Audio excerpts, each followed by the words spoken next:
I supposed to wait? I thought you said, are you ready? And I'm like, you didn't tell me. Oh, I did not understand that at all. Be there in 2 seconds.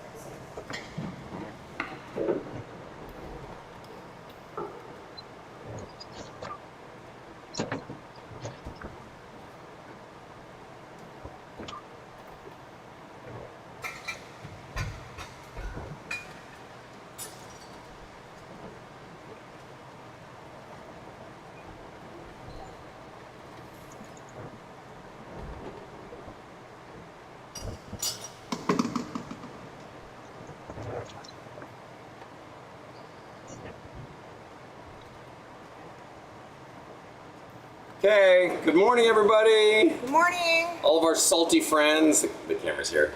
Well, there's no seat here. So. Why don't you sit down? No, it's okay. Stand up. No, sit.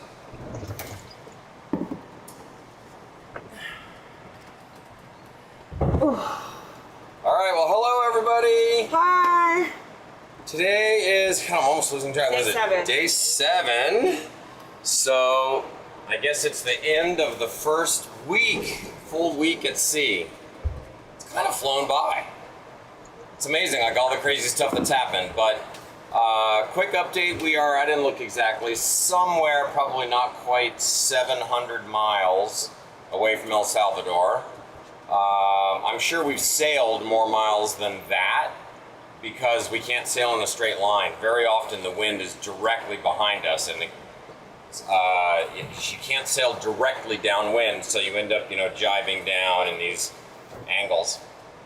But we're both a little tired. I'm exhausted. Like, it's been fine this first week because I normally get 9 hours of sleep a day, and after being sick, I'm just physically exhausted, and I'm probably gonna go sleep a little bit more. It's like I need my beauty sleep. We both definitely need more sleep. It's something. I mean, you're basically on duty 24 hours. I have not slept more than 3 straight hours in a week, obviously. Megan's probably slept more than 3 straight hours, but not 8. Yeah, no, Steve's been really generous in letting me sleep more than he, which is really, what's that? Coffee maker. Oh. Which is really generous, and I'm very appreciative. I'm not trying to be negative, but it's still not enough. I need more sleep.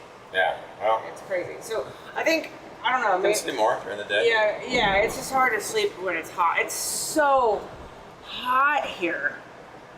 I'm going through menopause, so it's even hotter. I'm like, I just could shower every 5 minutes. Yeah, this is the real part of the show. But we are, we're dealing with stuff. We had the refrigerator go bad. We got that fixed. We lost some food. It's still working. We had a bird. Megan made an amazing meal last night. Oh yeah, I gotta edit that video. Oh. We had this bird land on the boat, a big bird. I want to say it's a pterodactyl. Let's call it what it is. It was a gigantic bird that we were getting ready to jibe last night, and I'm sitting over there coiling lines, and the sail flapped, and I didn't realize, but there was a bird sitting and having a time of his life up here on our 4 brand new cushions, and it must have scared the crap out of him because he flew and crapped on everything. Yeah, and he flew into the paddle boards, which is over here, and I think he might have gotten injured. And so he started coming towards me, and I started screaming, and thankfully Steve was able to get it on video, but yeah. The bird caused I was so mad when I walked up there and there's bird shit all over the cushions, but what are you gonna do? Have first mate man clean it. Yeah. So there's that, but the video is kind of funny because I'm yelling at this bird like a crazy person. And what else? It's cloudy today. It was really cloudy yesterday, which is always interesting because our power comes from solar power. So then I end up having to run the diesel generator, and the diesel generator uses the same fuel that we use to drive the boat when we need to motor. Yeah, selfishly, I like it when it's cloudy because then it's not as hot. Yeah. But then Steve's bitching about the solar and the diesel. So that's a challenge. We always have little projects we want to do around the boat. We had some sunshades made in El Salvador that will shade the windows of the saloon here and help it stay cooler in here. So we want to see if we can get those up today. Again, I'm going to sleep a little bit more. Yeah. Yesterday I was super active and my back hurts quite a bit, so laying on some ice. No! No! Lord. What are you doing? Dogs are misbehaving. Oh, no! I was just thinking, you know what? What the F? Yeah. Pickles. Oh, this dog, I'm torn because I know, and you know what? Mommy's mad at you. He's so old, and I'm watching him every day just become more and more withdrawn, and he's sad, and I can tell he's in pain. He's got this eye that's like goopy all the time, which if he was younger for a pug, they would just take it out. But he's too old to have any surgeries. He's got arthritis. Mommy's mad at you. Why did you do that? Now I gotta clean it. Now you're gonna be in timeout. What? Strange thing, when these pugs pee on inside, half the time they pee on their own bed, which makes no sense to me why they would choose to do that, but Why would you do that? who knows? Why? No. Mommy just gave you all these treats. She's so mad at you right now. Don't do that. Anyway, so yeah, same old day. Couple little projects today. We're gonna have to run the generator and get the batteries back up. Trying to catch up on sleep. Oh, I know. If you guys are listening to this, we're thinking about doing at sunset every night, which is around I think 6:45, which in LA would be 5:45. Would be 8:45 on the East Coast. We're thinking about doing like a little Ask Me Anything session where we'll just sit there, you guys can type into the chat anything that you're interested in, and then we'll talk about it based on what you're asking or want to know about. I was doing that last night with several friends. I had 3 different friends, none of whom know each other, on the live stream, and I was just sitting here, they were chatting to me and I was responding. Yeah, and it was fun. The funny thing is if those 3 guys were in a room together, they'd probably be best friends. 100%. Like Wade and Dave. Who was the other person? Yeah, Eric Johnson, who's the guy, you've never met him. But yeah, like Wade and Dave would be like best friends forever. Yeah, 100% true. You know, there's definitely a consistency in the kind of people that, you know, that we end up good friends with. But those 3 guys don't know each other at all, but they were all in the chat room and all asking me questions, and I was just sitting here responding, and it was really fun. It was like 3 friends sitting here chatting, and that's what's been so cool about this live streaming is it's like having your friends and family on board with you. So thank you, Starlink. It's really amazing, this capability.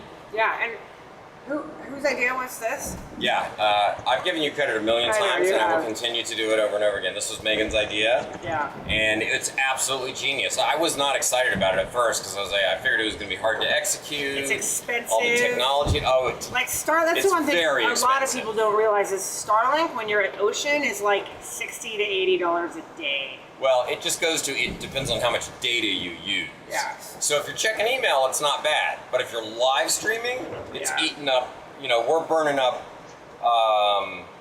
like, 20 to 40 gigabytes per day. Yeah, and probably that's why the batteries are so low, too. It doesn't help. Yeah, I bet that uses a lot of juice, so. But you know, I think it's manageable and it's really fun and cool. And for what it's worth, I was doing some research last night. I think it's official. We are the first boat ever to live stream every day with multiple fixed cameras. That's all you, Steve. Yeah. When I brought this idea up to Steve, I was like, Steve, then he's like, I think we could get multiple camera angles.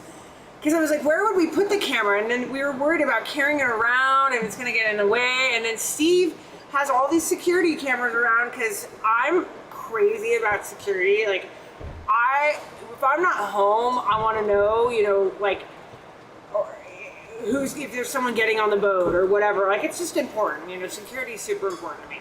And so he happens to have all these because of me. There you go. Dave. And I was able to figure out how to hook up the security camera as I think it's called RTSP, some protocol that feeds in. But that's the bottom line is we weren't even planning for this and we got lucky. It all worked out great. And today I'm going to work on trying to have hook it up to the GoPro so that we can use that. Oh, smart. Yeah, the problem Can you hook is... it up to the drone too? Negative. Negative, okay. The problem with the GoPro is it'll be it has to be on a USB cable, and the longest one I have is 10 feet. So 10 feet from that computer, it'll be long enough to go out front. That's all it'll do. Okay. But that's I something. mean, is that even worth it? I mean, right now the wireless works. I can do it with my phone wirelessly. You know, and that seems to work, but you can't go very far away from the router. That becomes a problem too. The pugs are hanging in there, although Mr. Pickles is being very naughty. But I mean, overall, they're handling. You know, after the first couple of days of being in the ocean, it's always a bit of an acclimation just to like settle in. You know, they were on land for almost a month, or we were at a dock for almost a month, so they're settling in. Hi, Bubba. You want to kiss me? You don't want to kiss me. But they're settling in. I mean, Mr. Pickles, he comes and goes. You know, I could tell he's getting really old.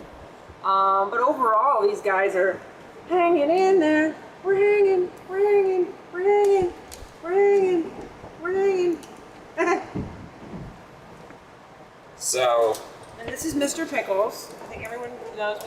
He's my ride or die. He's in the doghouse right now, literally.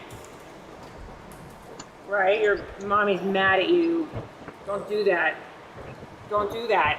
So anyway, so we'll put the word out on all our social channels that, and I'll find a time, and I think we'll just try to do that every night if you guys like that idea. So that'll be kind of fun. We'll do it at sunset. Like this idea. And what time? I mean, I feel like trying to set up a hard time with the environment of the boat, as you guys have seen, the boat environment, there's a lot of dead time, but then when it's action, it's action. And like there's something going on.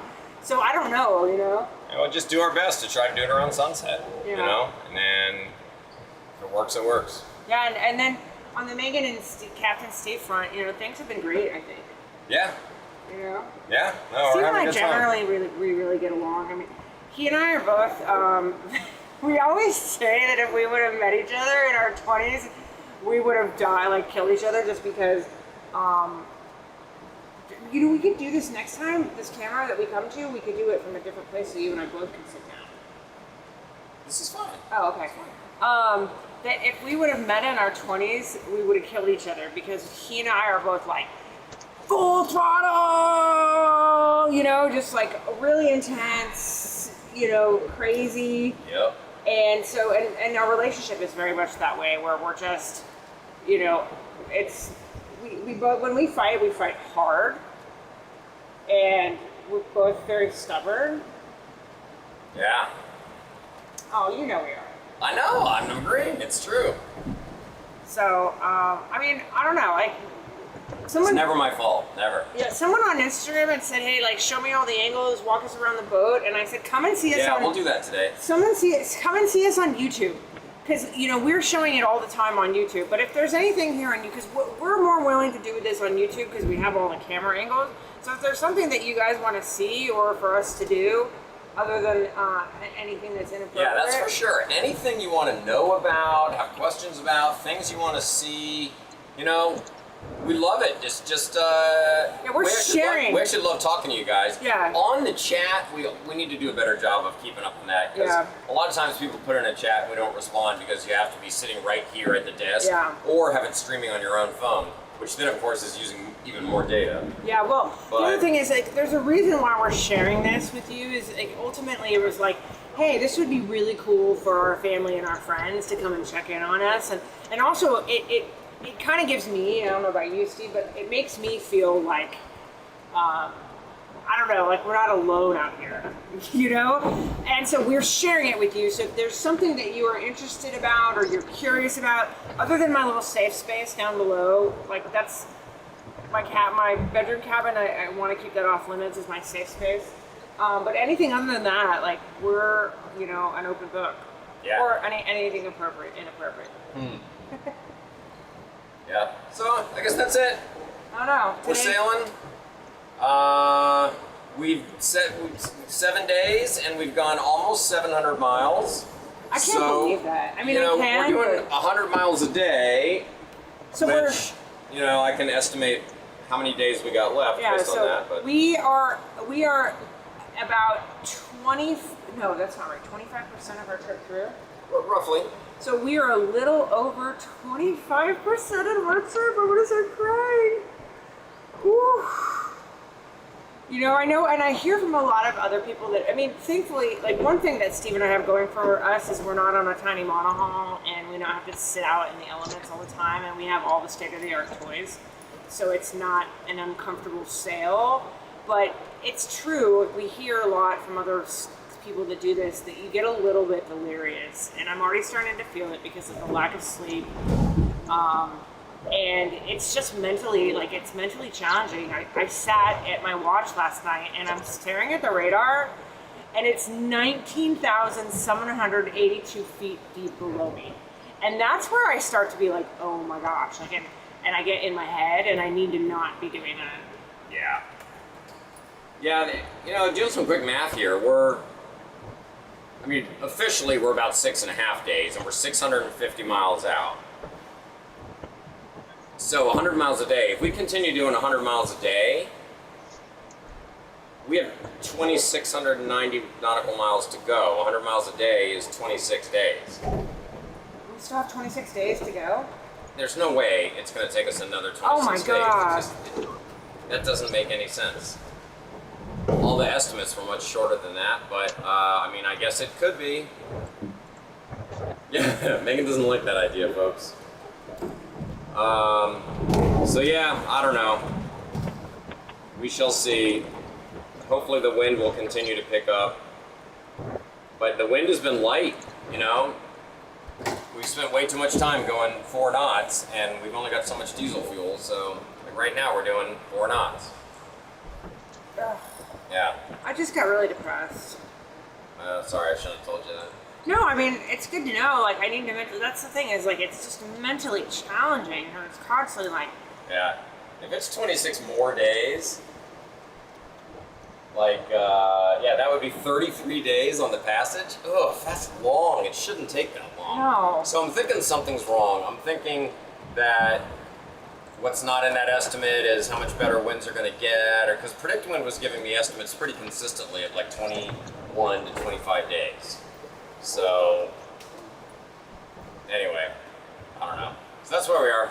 That's where we're at. 2,600 miles to go. Hit us up, you guys, if you have any questions or want to see anything, or, you know, think about questions for tonight's live chat. Yeah. Yeah. All right, Steve. Also, if you have any ideas for the the ceremony, we're starting to plan our shellback ceremony, and Zany, which is the ceremony that you do when you cross the equator for the first time, and now we're polywogs, and we will become shellbacks when we cross. And I'm starting to get emotional because, like, I'm excited to accomplish something that's just so different than anything I've ever done, and I get really emotional. I'm not a very emotional person. It's something new and different. And it's got to be outlandish. It's got to be zany. It's got to be fabulous. That's not new and different. Sparkly. It's got to be something that no one's ever done. We've already had some really great ideas. We're definitely gonna play Terrapin Station, which is a Grateful Dead song. The only problem is because of YouTube, maybe we play that song when we jump in the water. Maybe. Because you can always go over and that. then we can edit and yeah, YouTube their content restrictions are so severe that if you have music playing in the background, they will shut your stream down for copyright violation. It's crazy. So you have to go find all this cheap, free, copyright-free music. And it's goofy music. It's like, you know, clown car music. It's not good. But yeah, if you have a cool song playing in the background in a video you post, it'll flag you for copyright violation. Yeah. I wonder if it happens on the live stream, because, like, that's why normally we have a lot of music playing in the boat. I love music. It keeps me upbeat. But it's a good question. We haven't played any. Maybe we should try. Let's turn it on and see what happens. Yeah, let's try. And see if they shut us down. I just don't want to get penalized. No, I can do some research to make sure, but I think they won't on the first one. But yeah, their rules are ridiculous, and of course it's impossible to appeal or talk to any human being with any sense. I recently on the Megan Fabulous Instagram page got penalized for a whole year. I can't go live from a photo that I posted 3 years ago with it had a drug reference.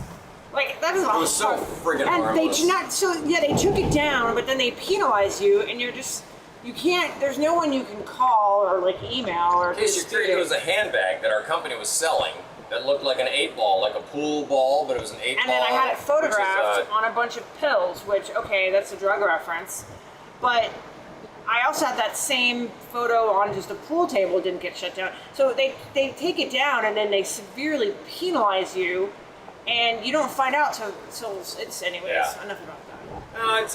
It's funny though. It's like that's how this stuff works. Like it was a joke, right? Like an 8-ball is a cocaine reference if you don't get it. And I didn't know that's what it was. yeah, but so it was a joke. But here's what's frustrating about it is I've met people at dead shows that literally sell drugs like mushrooms and such and psychedelics on Instagram. Yeah. And they use coded language and stuff, but we weren't selling it. We were selling a handbag and made a joke, and they shut it down for a year. It's so stupid. They could have just said, "Hey, this isn't cool. Take it down, or we'll shut you down." But they just dropped the hammer.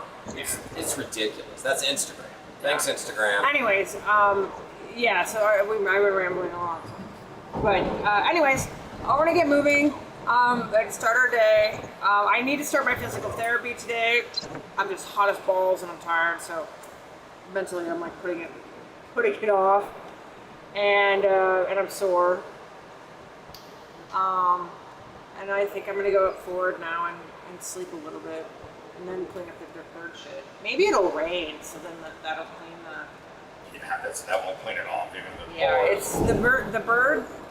The bird shit out here is like Elmer's glue. And I've had some people be like, "Oh, you're so mean, don't scare the bird." Like, no, I don't think you understand. It's like if you had a bird shit in your bed and it was like pterodactyl bird shit size, you would feel the same way. And they're all attracted to the boat because it's a moving spot where they can rest. B, the boat's draft is like if they fly in front of it, it's a natural like wind tunnel where it makes it easier for them to glide and they don't have to work as hard. And C, the movement of the boat in the water stirs up small little critters, so it's easier for them to fish. So they all follow the boat. We did all the research on that yesterday. We're like, why are all these birds hovering? Yeah. And we learned why. That's why. Thanks, Grok. So it's like, go away. Yeah. I want to have like a big net around the boat that's like, F off birds. Yeah. Yeah. Yeah. Yeah. All right. There you go. All right, I'm gonna go clean up Pickles' dog piss on his bed, and get. The other one's not wearing a diaper. I know. I'm gonna resolve that. Okay. Yay.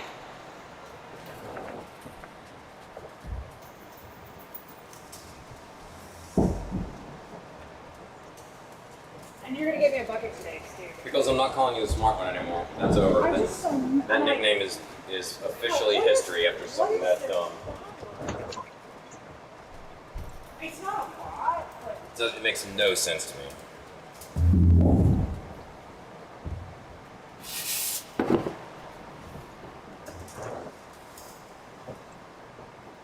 Just from like a nature documentary point of view, like what animal soils its own bed? It just doesn't make sense. it's making me so. Yeah, as it should. And we're not gonna get treat after that shenanigans.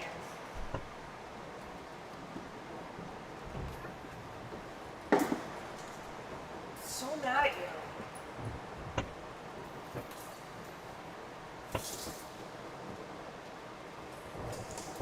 Wait, I have a fan over here for you. I just don't even feel sorry for you right now.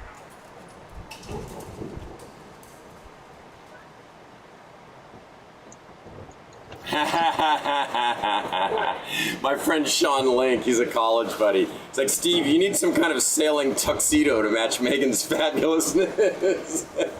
And he was responding, I even had a shirt on for that. You should have, you tell him you have the sparkle jacket. It's just too hot to freaking wear it.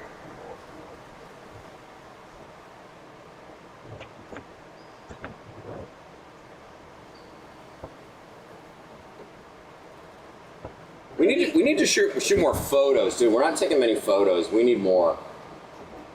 You know, it's like we're doing all the video, but Lisa from Lady G was like, Megan, you look way too hot for a crossing. On Facebook, she's like, you look way too hot for a crossing. She's like, I look like I'm homeless. I just crawled out from underneath the bridge. I was like, mentally, I have to pull myself together, or I'm gonna be even more miserable. I have to. It's like.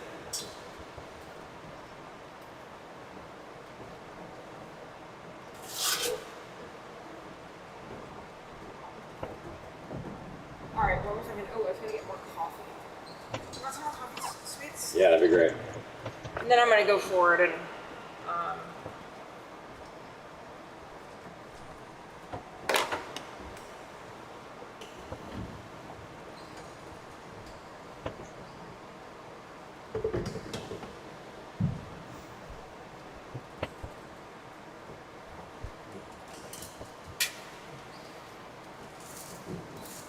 I have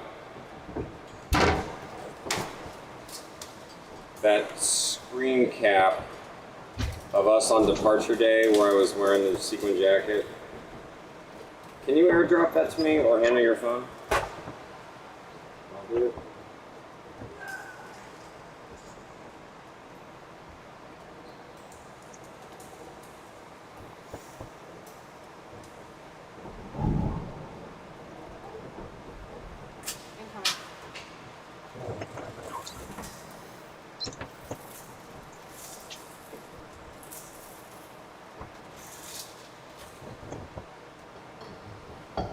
Takes so long. Oh, got people in the chat. How's the fridge? Patrick Reedy, I said. Patrick Reedy! And then there's Jane. Oh, Jane! Jane, yeah! Yay! Jane! It's Jane! And Dan Martin is back, Jane probably with Martin. Laura. Jane, he's a huffer. He's a huffer, Dan Martin. It's a huffer. He's the huff fixer man. He's a huffer. Ooh. Jane, how are you? Patrick Reed. Hello to Ducey if he's there with you.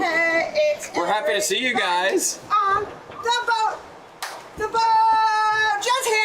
Just hands. This is what I really love about the live stream is like, you know, this wouldn't be happening. Keeping connected with friends like this, maybe a few texts here and there, but like you guys are in and we're happy to see you and you can look and see around the boat. Very cool. I was just trying to figure out on my phone, I don't know why that airdrop didn't work, by the way. We'll try again in a minute. By the way, Pat, to answer your question, the fridge so far is still operating. So far so good. And actually the good news is if it's still running now, the house bank is down to 47%, and I thought that might have been one of the problems. But the fact that it's still running now is a very good sign. And I do have to say, Patrick Reedy, that First Mate Meg is cautiously preparing food and putting it in. I contemplated making beef stew for Steve last night out of a can, but I didn't want to be a jerk this early into the game. Huh. Yeah, the refrigerator's efficient, compressor's running, so I'm optimistic. And we're gonna need to run the generator today because we're getting low.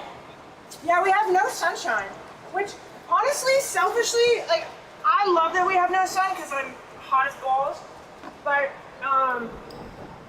it's not good for our solar situation. Yeah. Dan says hello from sunny southwest Idaho. I love that. Tell Laura we said hi. And he wishes for good wind today, which we don't have great wind. We have okay wind. Right now, Dan, since you're a sailor, we got wind of 10 to 11. The problem is we're having a sail on a pretty deep angle of 150. You know, so that's slower, obviously. I haven't gotten to do very much beam reaching at all, which would be nice. Like with a beam reach with 11 knots of wind, we'd be doing 6 knots, easy, maybe touching 7 even. But at this point of sail, 4.5. We really love our ice. And I don't know if you guys were listening, but it's like, I just did some quick back of the envelope math and figured out that, you know, at the rate that we're going, we could have 26 more days on passage. Oh, so, you know, which would be a 33-day passage instead of 21, which we were thinking. So I'm really hoping the wind picks up because we need to be moving faster. And motoring with diesel is not a great option, but we might do more of that. We actually have some calms coming in tonight if the forecast is to be believed, so we might have to burn some diesel. And we want your ideas for our shellback ceremony. Really great ideas for our shellback ceremony. I know. Maybe we can paint colored rocks. What do you think, Jane? I don't know where we're gonna find any rocks around here, but... Oh, I have some on board. Of course you do. All right, well... I have paint. No one added an additional text, but I hope they're hearing us. That's the one thing, it's kind of old-fashioned in that it's a little bit one way. Like they text and then we talk, and I hope you're hearing us. Because we love you guys, all 3 of you that are on right now. Yeah, actually it looks like we might have lost Jane and Pat, but Dan thinks is still there.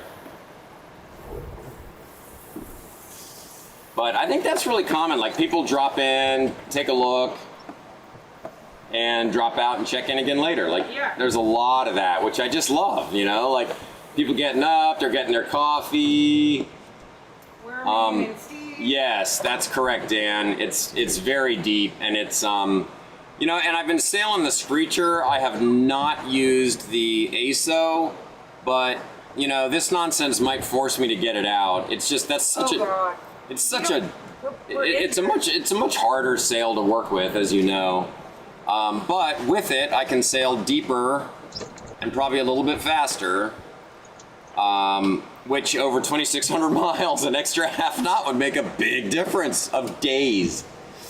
So that might have to happen. But we'll see. The Screecher's just easy, you know, like I actually jibed it by myself. Usually Megan and I do it together and we do a good job. But I now, actually Dan, this is funny if you're listening.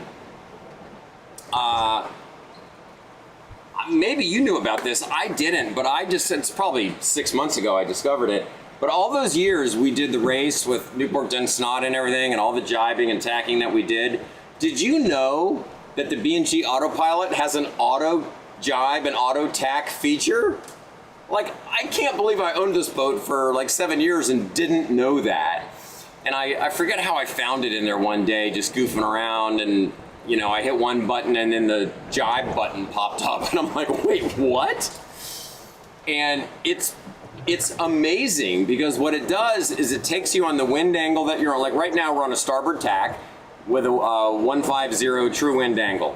So if I go hit the jibe button right now, you know, all it's gonna do is just jibe the boat through the wind until you got 150 on a port tack.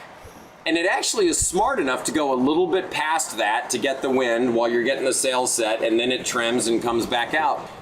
You know, almost as good as a human helmsman, probably better, honestly. And so we've been able to, yeah, he says what? Can you give me the dog thing, Steve? Dog thing. Dog thing. Oh. Yeah, my reaction exactly, Dan. I was like, what are you talking? All those years we're doing it manually.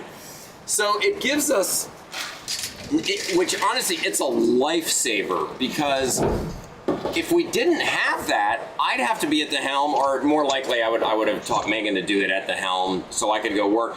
But like, one of us would have to be at the helm and the other one would have to be working both winches. This way, I stand at the helm and I'm like, okay, ready? 3, 2, 1, jibe ho. And I hit the jibe button. And then I go to the lazy wench that'll become the working one. And Megan works the working sheet that's going to become the lazy sheet. And it's easy. You know, the helm just does everything it needs to do, and we work the lines, and boom.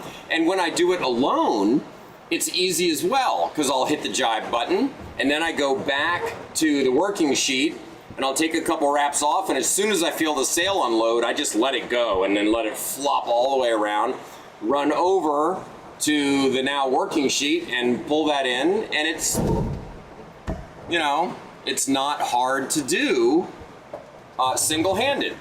You know, and now that I've had a lot of practice, it's cake. So yeah, it makes my head explode. I had this boat for not even 7, I guess almost 8 years, and never knew that capability was in there. It's game changing, man. It's game changing, especially when you're single hand.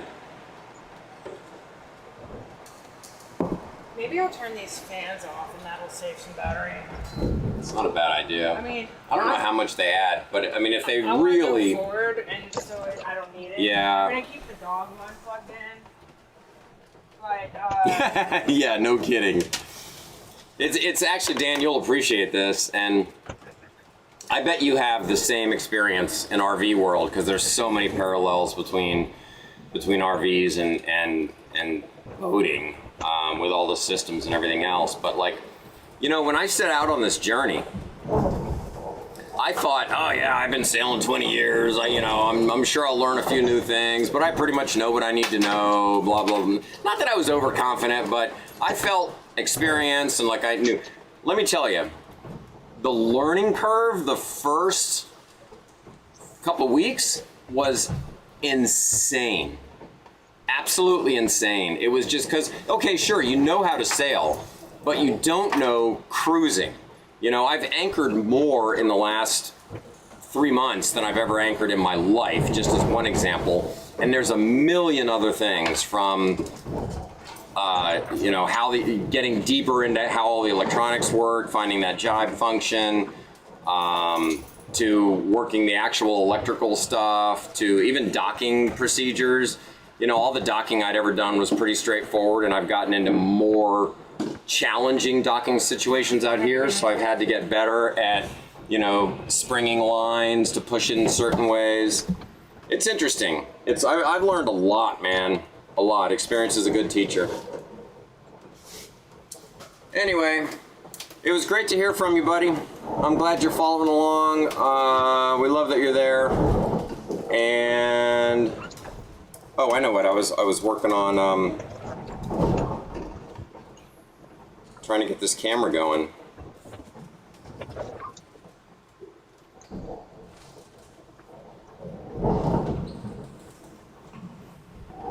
All right.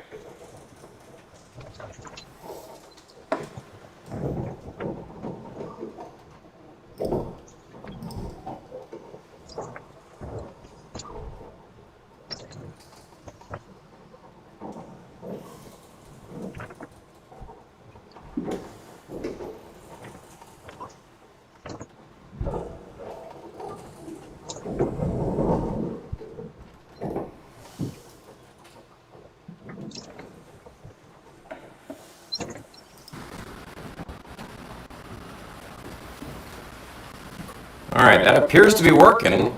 So this is my phone. Anyone that's still in there. And I've gotten it to wirelessly connect so I can stream through the phone. But I don't think I can walk very far on the boat before it kind of glitches out. I'm going to test that right now. So anyone who's there. Oh, Pat, you're there. Yes, the arm. Yes, it is time to test the lures. The arm is doing better. It's, audio echo. All right, thank you. I wonder why that is. Let me see if it might just be because, I know why. I know exactly why. Stand by. There we go. Okay. Hey, Pat, Can you confirm that that fixed it and let me know? And there's a 20-second delay between the time I say something and the time that you hear it. But my friend, if you, yeah, that's what I just did. I turned off one of the microphones. So it should be good now, but if you can confirm that it's good now, that would be great. And if you have 5 or 10 minutes, Pat, let's test it. Yeah, bingo. We're gonna fish today. Yeah, we're definitely gonna fish today. Okay, good. The sound is good. Because this is, I just figured this out. You know, figuring out all this technology has really been something. But now this is coming off my phone wirelessly and it goes over the Wi-Fi. But what happens is when I walk too far away, it glitches out. So if you got a minute, I'll walk around the boat and I mean, I can, you know, scroll back on the feed and see it too. But if you're there, let's have fun. But oh, by the way, hey, as you're thinking about any PR, hang on, there I am. I confirmed last night, I forget how it came up, but I confirmed with some research that we are officially, as far as I can tell, the first boat ever to live stream every day from a Pacific crossing with multiple fixed cameras. Other people have live streamed. There was even a couple boats that live streamed every day, like from a cockpit camera or something like that. There was one girl that did it on a small monohull with a cockpit camera. And there are other people that have had multiple cameras. Okay. But we are officially the first boat ever to do daily live stream with multiple cameras on a Pacific crossing. So maybe that's a nugget that people will like. So, all right, let's see the range on this camera. And if you got to go somewhere, feel free. If you want to hang around and see if this works, then let's do it. All right. So it looks like we're good so far. I'm now in the aft cockpit. And let's see how long the signal sticks around for. Testing now. Walking over to starboard side. Here's obviously everywhere we look, man. 160 degrees. Now, no sight of land, nothing but blue ocean. It's pretty wild. It definitely, it's the real deal. All right, so now as we can tell, I'm all the way up on the bow, which I hope from here, I hope I'm close enough that I'm still getting a good signal. We're going to be getting some wind noise in the microphone now, but I actually have a wireless, a set of 2 wireless lav mics that I can use up here if I need to. So, all right. Hopefully that signal is good. And then if you're there, I'll look at the chat and update me when I get back in. If not, I'll just scroll. And there's a friend of mine who, this was her idea. She's like, you should get a kind of remote camera that you can walk us around and show us what's going on. And this was where, look at this nonsense. This is where that stupid bird came on last night and crapped all over everything. Makes me so mad. I had to chase it off the boat. They like to get on and rest. Which, you know, I mean, I love the birds, but if you're going to come on here and be rude like that, then you got to go. All right, now I'm walking all the way back on port. And circling around. You know, if I'd really thought about this, I would have bought some Starlink range extenders. But this whole live stream idea was kind of last minute, and I'm amazed that we figured it out. Okay, we're back home. Let me switch back over to regular cams and see how smooth that all went. I hope it worked, because that'd be great.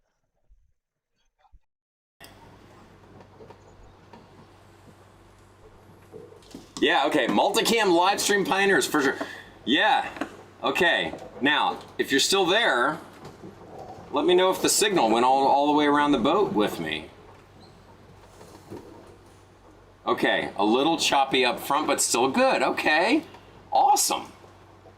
Awesome. Wow, that's really cool. The other thing I'm gonna try is I'm gonna try today to figure out how I can hook up my GoPro with a USB cable, which I have a 10-footer on board, but that would allow me to it'll be enough space to get the camera out the window and mount it, and that'll obviously be a good quality signal because it'll be on USB.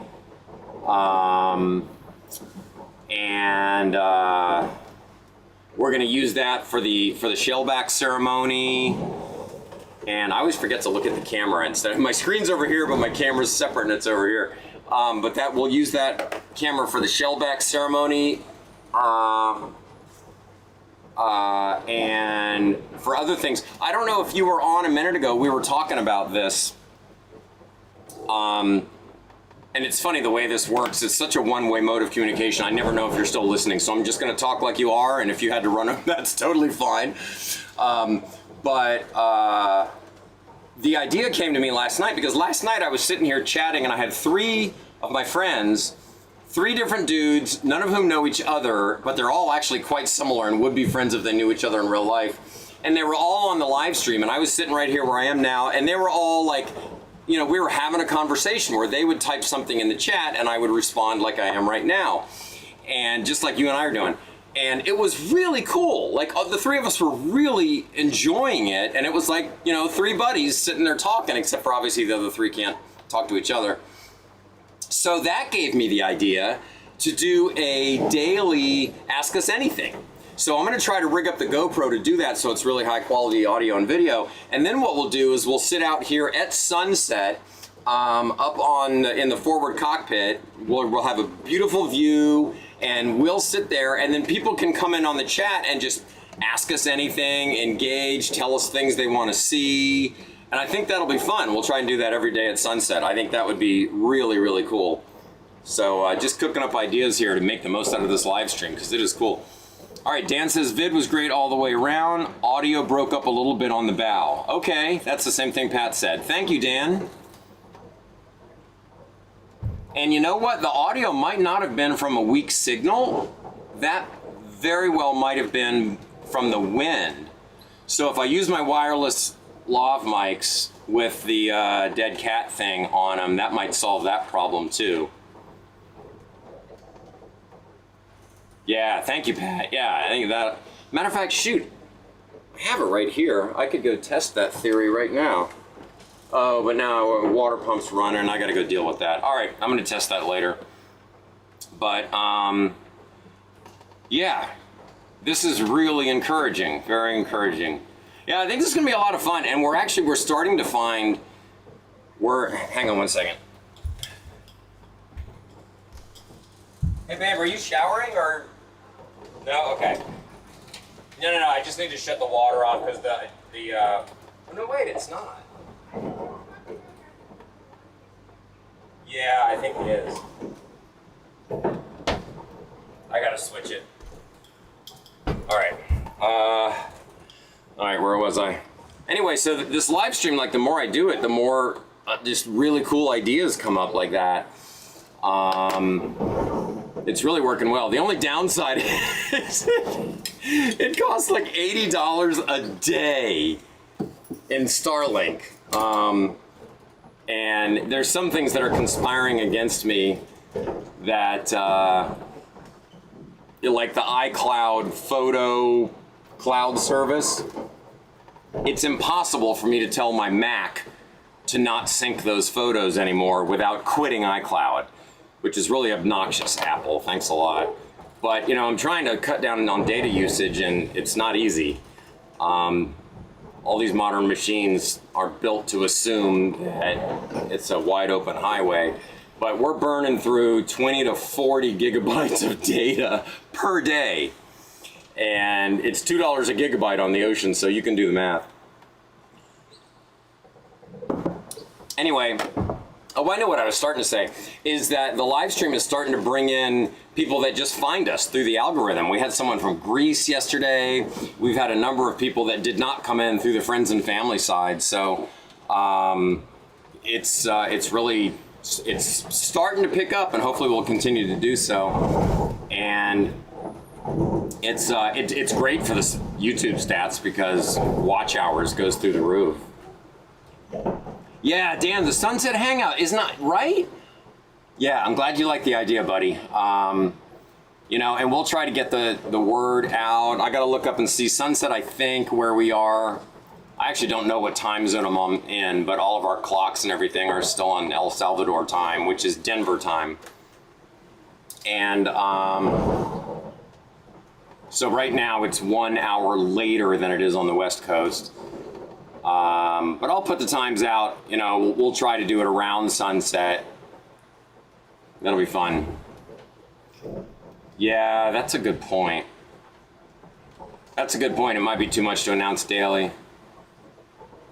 Yeah, it's a good idea. Do one, see how it works. Keep doing it if it works. That makes sense. I mean, honestly, daily would be hard for us to keep up with too. Because the crazy thing about this is you would think that, you know, it's not like we're out here working jobs, right? You would think that we'd be sitting here all day long going, what am I going to do with myself now? We're busy. You know, Megan was saying this yesterday, like, you know, we got to sunset yesterday and we're like, what? Where did today go? And it's just we're busy all the time. We're sleeping on totally different schedules. You know, I only get three straight hours of sleep at night, and then you just get it throughout the day whenever you can. But there's always projects to do. We're busy, which I kind of expected to have more free time on my hands, but it's not a complaint for sure.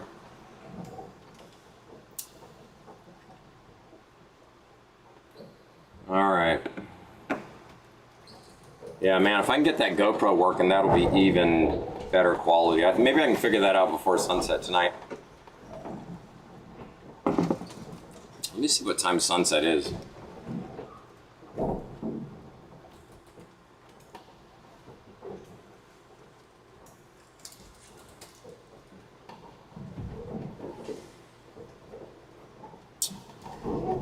Yeah, that's what I thought. Okay, sunset is 6:27. Am I reading that right?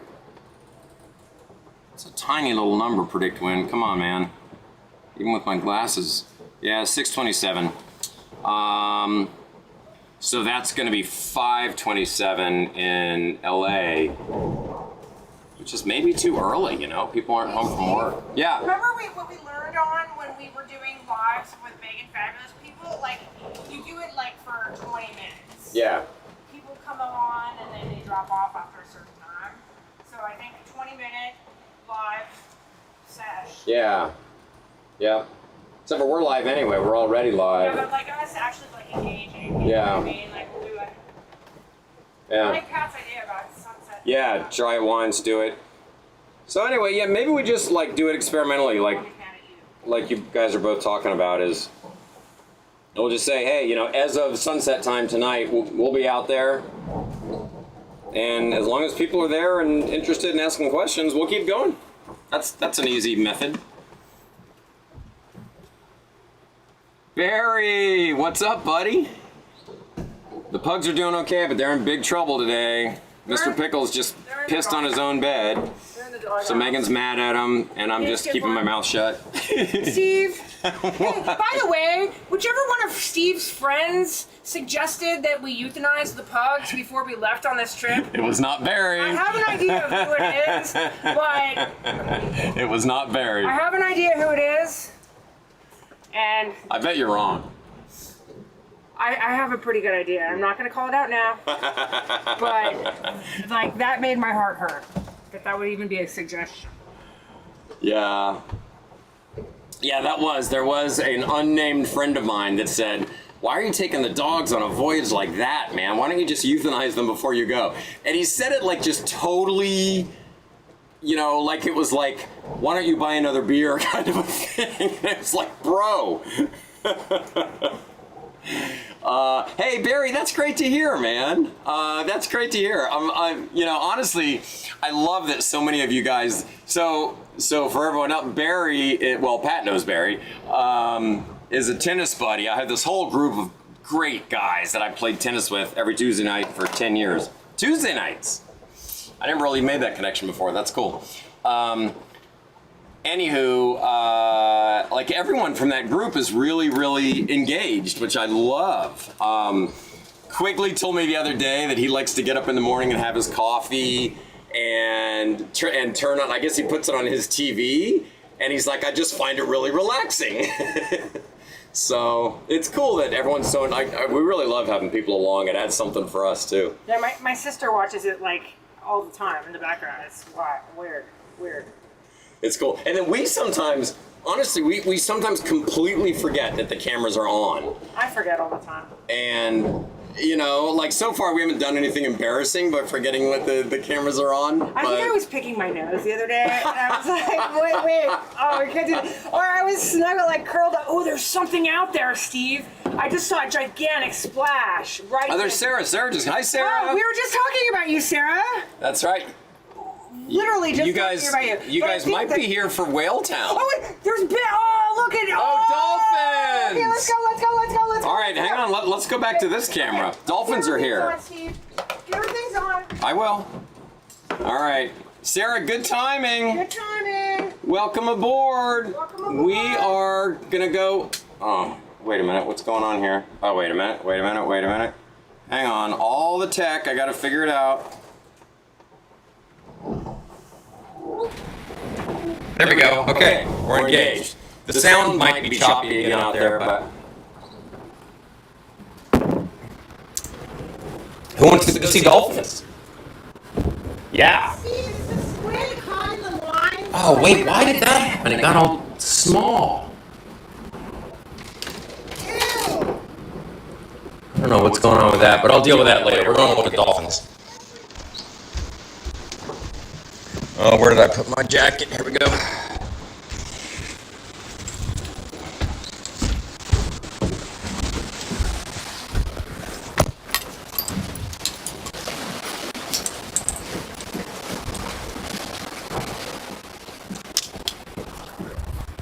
All right, let's go.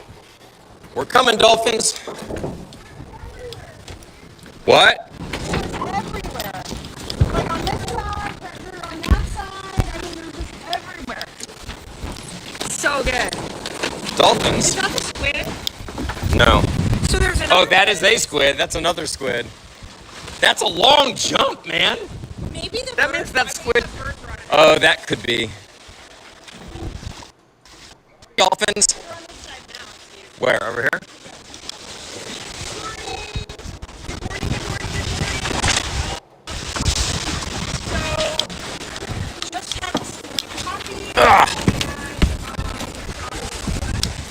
Alright, let's try not to fall overboard while we look for the dolphins. It was a big pod. It was going this way, but now I don't see them. They must be looking for breakfast because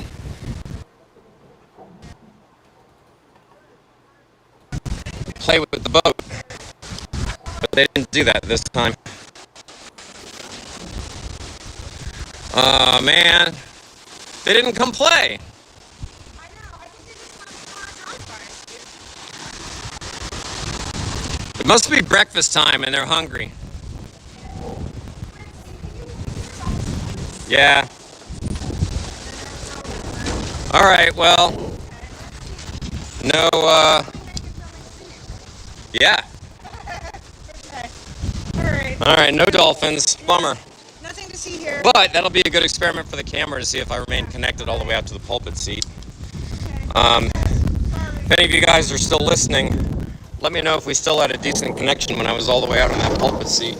Because I'm about to come back and I'll be able to see the chat again.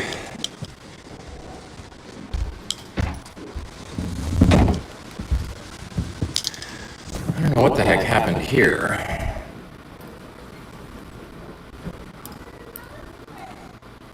Yeah, we got squid all over the deck, apparently.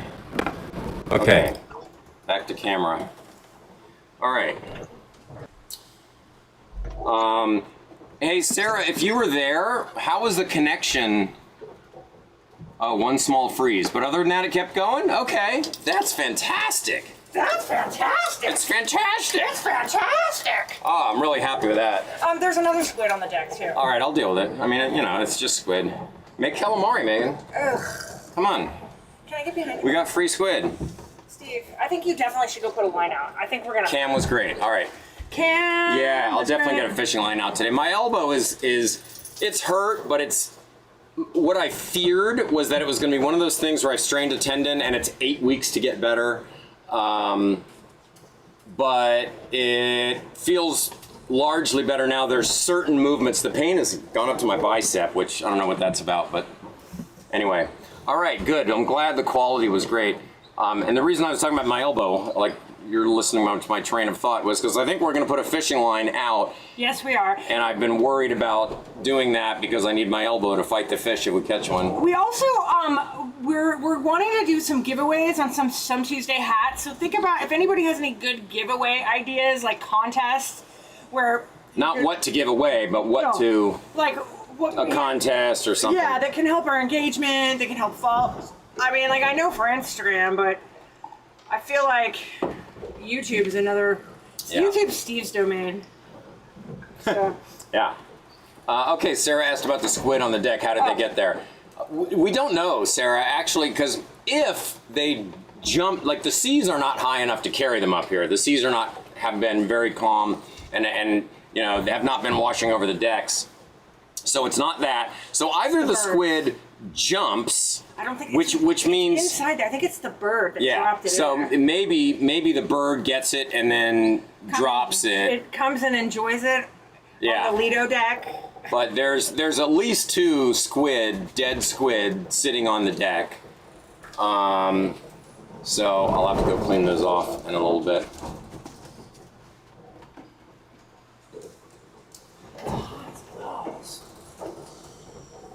Yeah, overall this whole camera setup is working really You're well. awesome, Steve. Oh, thanks, babe.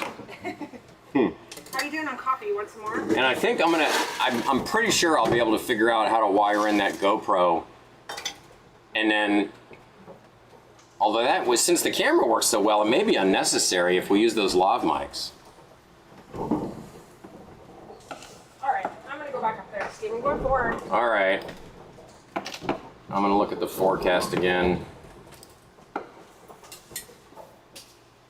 really want more wind, man. This is just annoying me. Oh yeah, we are in a dead spot right now. There's a dead spot chasing us from behind. Ugh. You know, Steve, I can't be beggars because we both feel almost 100% today. Yeah. So there's that. You want to see the wind that we're in though?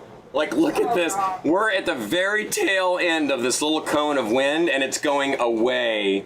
We're gonna lose it here. Wind cone. Yeah, we're gonna have to motor, I think. Wind cone. Because look, oh yeah, by noon, we're gonna be becalmed. Unless this is wrong, but this model has been pretty accurate this trip. There's a pug right behind your chair, Steve. But then actually we get northeasterly back by 9 o'clock tonight. So we might be doing a good bit of motoring today. Steve? Yeah, I know about the pug. It's fine. Actually, yeah, it looks like we could have 15 knots by tonight.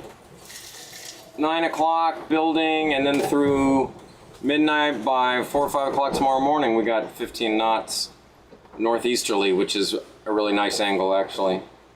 All right, let's hope that continues, and then into Thursday. Man, we need to make progress farther west because it's dead where we're sitting. All right, well, we'll see what the weather router says today.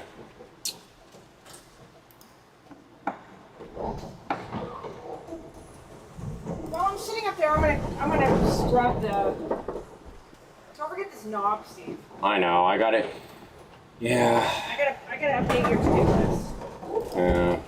Well, the problem, the knob is like, I'm almost sure that that's in the engine hatch lockers, and those are such a pain to get Did we into. change the water? Is that why it's Huh? the water? I mean. Oh, it's off because I was busy doing this, so I just turned off the pump. I need to go switch it. Give me 1 sec. It's not a big deal. I just want to. I'm not gonna use the water anymore. I just wanted to let you know. All right, I'm going for it. Okay, I'll watch you.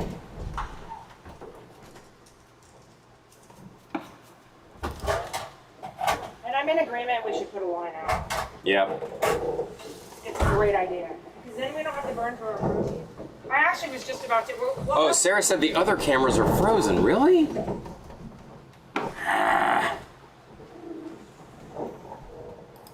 Alright, what's going on with that? They look okay from this side. Maybe they'll come back.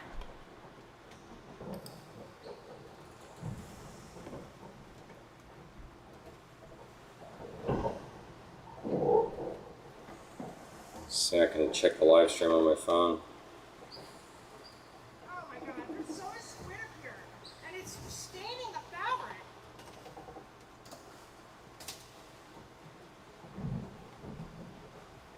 That's disgusting.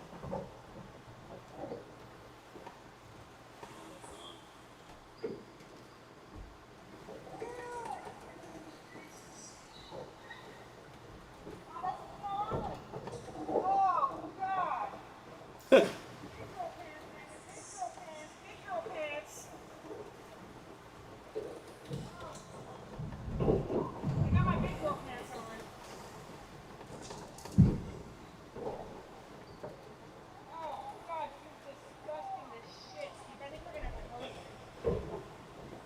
Yeah, we can do that.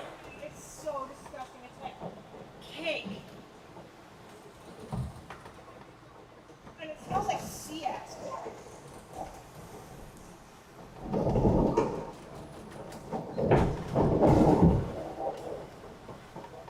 Oh, Sarah, they look like they're working to me.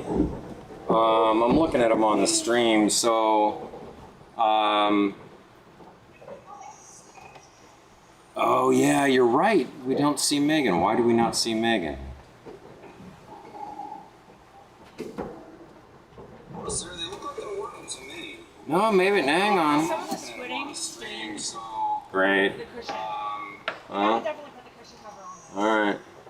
Oh yeah, you're right. We don't see Meghan. Why do we not see Meghan? All right, I'm working on it, Sarah. Thank you for the troubleshooting. I don't understand why that stuff. Yeah, Patrick confirms they're frozen. All right, let's see. Okay, there we go. There we go. It's those two particular cameras. I'll have to see if there's a firmware update or something. Those two are the two newest Reolink cameras that I bought. And okay, now there's a 20-second delay, but within 20 seconds you guys should see them come back. It's those two particular cameras. I'll have to see if there's a firmware update or something. Those two are the two newest Reolink cameras that I bought. And okay, now there's a 20-second delay, but within 20 seconds you guys should see them come back.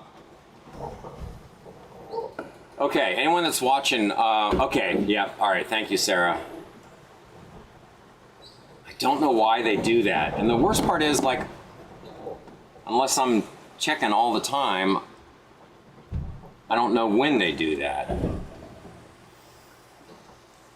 It's an easy fix, but there's got to be some permanent. I wonder if there's a check for firmware or something like that.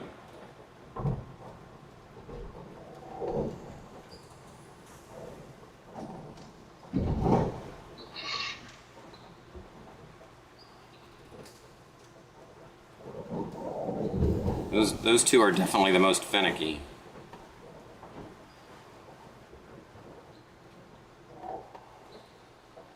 Sarah, I don't think you were on earlier when we were talking about... Oh, the helm is still frozen. Thank you, Pat. Okay, so that camera is a different... It's also a Reolink, but it's a different one. So, okay. That happened when I switched over to use my phone and then came back. That's gotta be related. Gotta be related. Okay, the helm is now working. Confirm that you see it. So I guess maybe all I need to do is remember that when I switch over and use the phone, when I come back, I have to reinitiate those cameras. This one here is totally reliable. This is a webcam that is connected with a wire in a computer, so that one's been the most reliable that we have. I'm gonna clean this. Like, I'm sorry, babe. Want me to do it? no, it's just, you know, I don't want to go backwards, but like. But you wanted to put the cover on. It's so disgusting.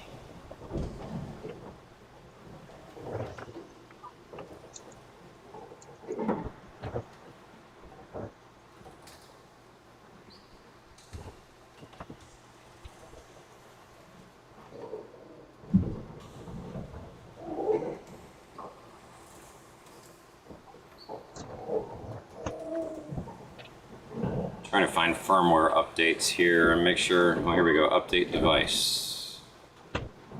There's no new firmware. All right, so it's not that. I guess I just have to remember to reinitiate the cameras every time I go to that remote. That's easy enough to do. I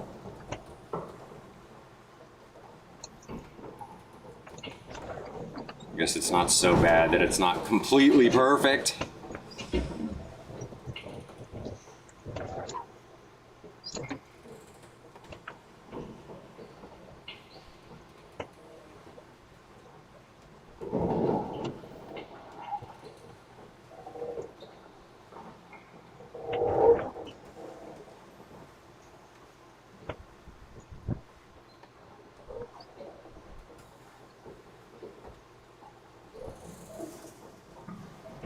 Oh, anyway, Sarah, what I was starting to say, if you're still listening, I was explaining this before, like, I never know if someone's still there or not because of the delay, and so I just tend to talk like you're still there, and if you're not, that's fine. Yeah.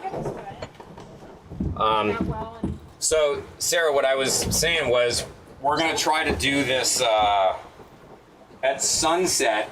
Megan and I are gonna go put a camera on us, and then anybody can come in on the chat. Oh, hang on. Well, now I gotta run the pump. Hang on. Anybody can come in on the chat and ask us stuff. And we'll respond to it, you know, verbally. But it can sit there and be like a two-way conversation where anybody that says, hey, how often do you see dolphins? Or anything that we want to ask, we can cover stuff like that. I think that'll be fun.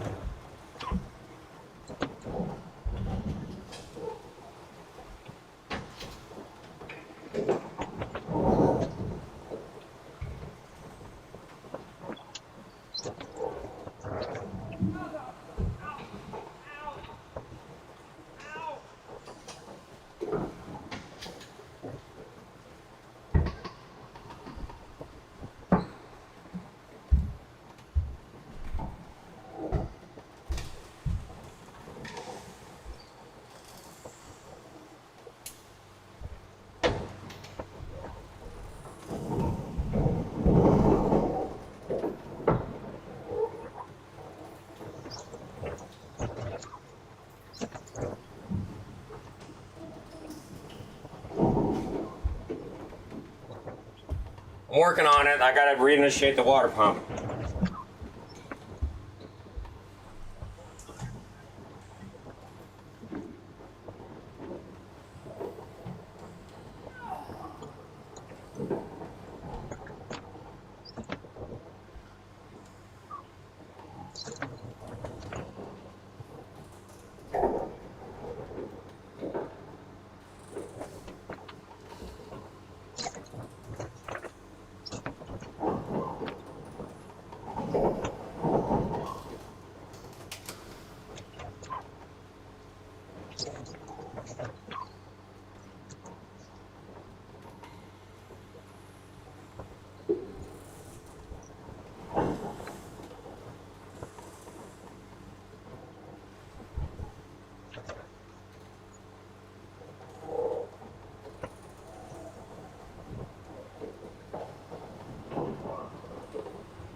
Are you okay, Steve? The water's not coming back online.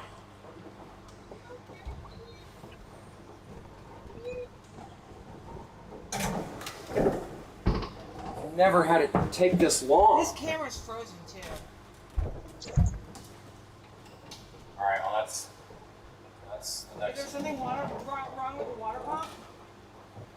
so 2. I heard the water pump Start running last night, by the way. is full. Okay, you did? All right, you gotta let me know when that, even if you have to wake me up.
Okay, that was my fault. I had the valve set wrong, but now it's fixed.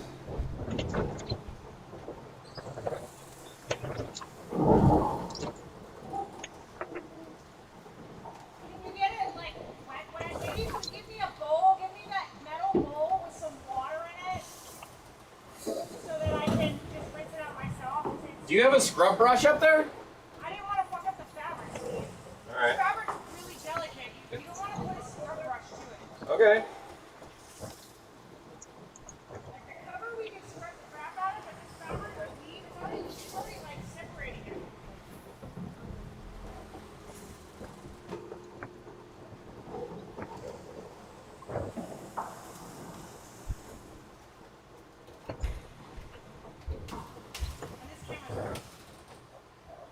What do you mean? How can you tell it's frozen? It's just in one location. It's not moving. Oh, there it is.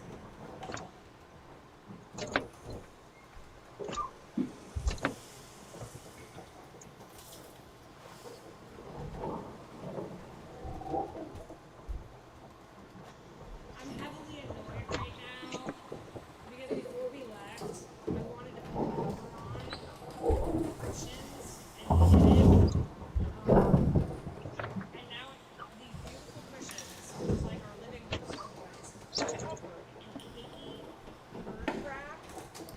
covered in cakey bird crap, and it's really hard to get off. And I'm gonna use a whole entire bottle of OxyClean just to clean it, and I'm so annoyed right now. It's a nightmare.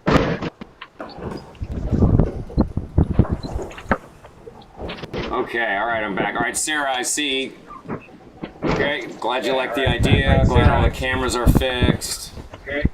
Megan's mad at me because I didn't want to put the cover on the front cushions. I'm not mad at you, Steve. I just want to. I mean, you're not wrong. We should have put it on. It's just such a pain in the ass. Every time you want to go sit up front, now you got to take the cover off. Pain in the ass. Every time you want to go sit just roll it back in that area. Roll it back in that area. Now I'm going to spend an hour and a half cleaning this. Like it's multiple.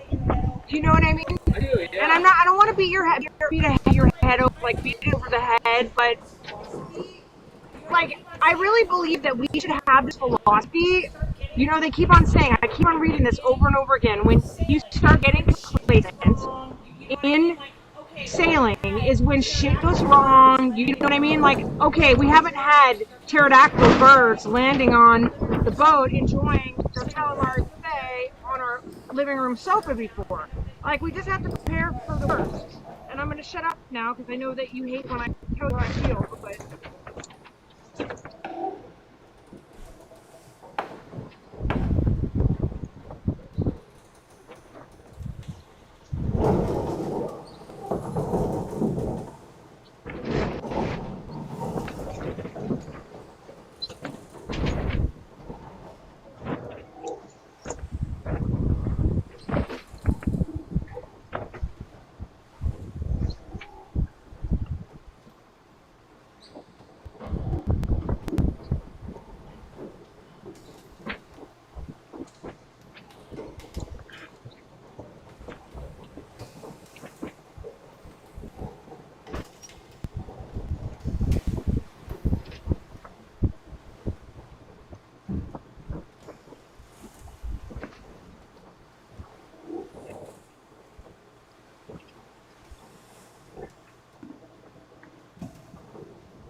because they are, it's not pretty.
Caked in.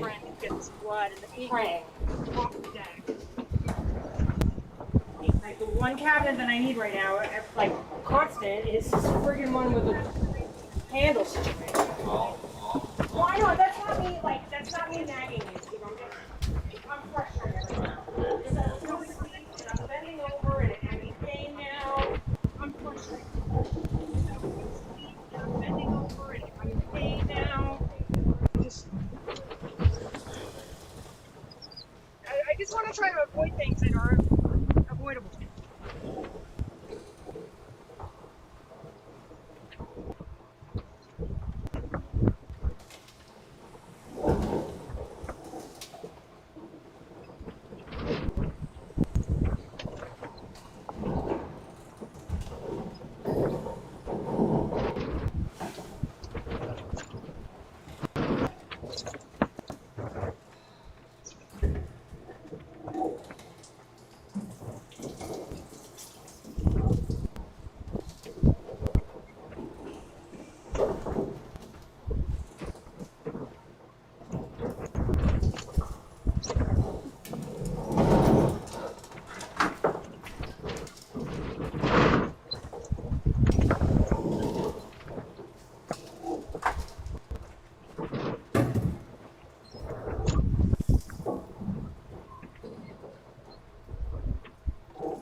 Is there something wrong with the water pump? It just ran out of water and ran dry for a long time. Okay. So I had to get it to reprime and it took a while. It just ran out of water and ran dry for a long time. The valve was on the wrong side and I couldn't figure out what was wrong. The valve was on the wrong side. I think one more scrubbing on the cushions and I'll be able to get it all out. Well, I went through a whole bottle of OxyClean. Thankfully, I have another one, but like, I don't want to run out of OxyClean. That's our stuff for our clothes. I don't want to run out of OxyClean. That's our stuff for our clothes. All right, I'm gonna go back to work. I'm not trying to like for you to feel like I'm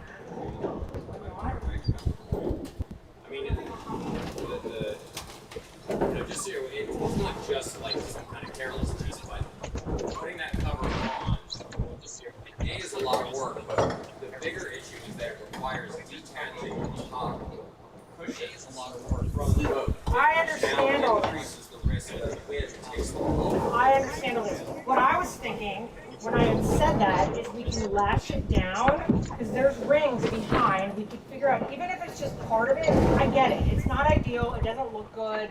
It's janky. Every time you want to go sit there, like it used to be like that before those snaps were installed. I installed the snaps because I want to be able to live on my boat. I want to go sit up front. Now I have to unlash, cover, reattach the cushions. It's 15 minutes, I think we're making. Sit on the damn cushion. Okay, so I had an idea, and I would like for you to hear me out on it because it's not going to take 15 minutes to unlash the thing. We just lashed down one side, and then those weighted pillows hold the cover down. Those weighted pillows have 10 pounds of weight in them each. So if we just put those on top of it, whenever you want to sit there, just move the pillow, pull it back, enjoy your day. When you leave, put the cover back. Because we only sit on this one side anyway. I think it's a resolvable situation where we're not making more work for ourselves. And No, that's a good idea. end of the day, That's a good idea. we're making more work for ourselves right now because I'm going to continue to work on this fabric. That's a good idea. No, I know, I understand. Yeah, you can't put a scrub brush to that fabric. I understand. Already, do you know it's like splitting in places, like the threads are coming out? Yeah, you told me that.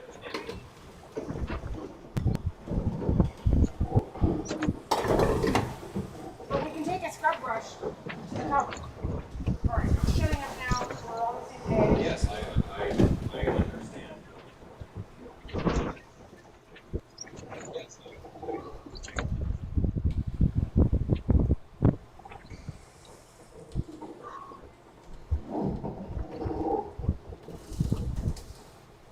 You know, see me, man. I'll be chilling.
Oh, oh, Steve.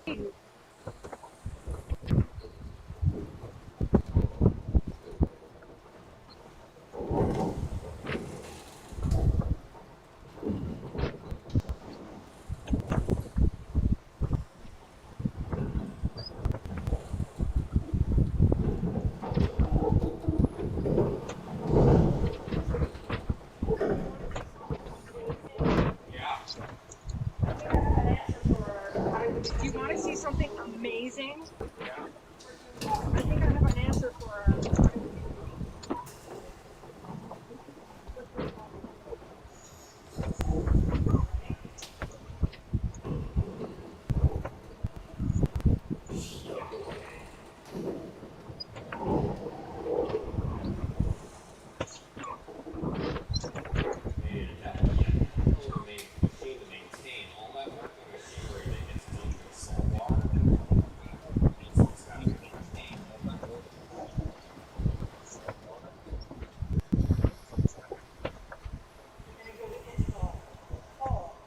Oh, it does? Yeah, watch. I thought it was going to fall back on. Oh, it does? Yeah, watch. Yeah, that'd be nice. I mean, this tender is like for Mark Zuckerberg's yacht.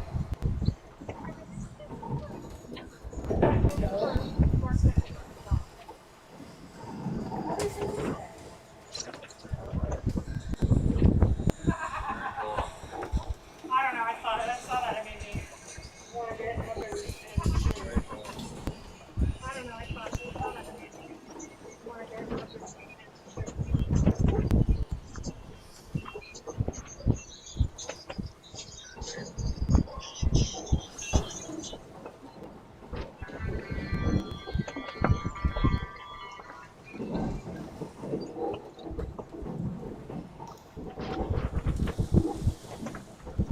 We should put some music on when you get a chance. Okay. We should put some music on when you get a chance. Okay.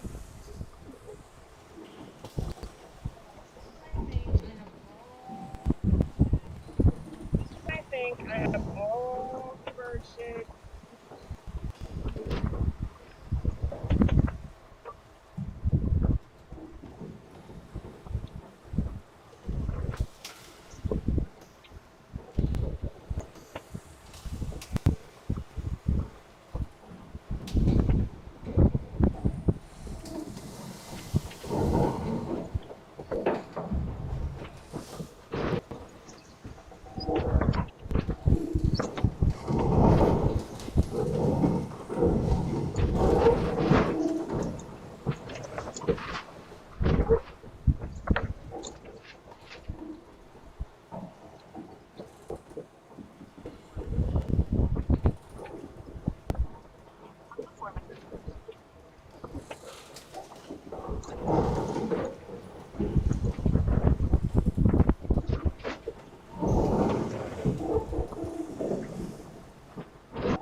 Steve, are we going to Nuka Hiva or Nuka O?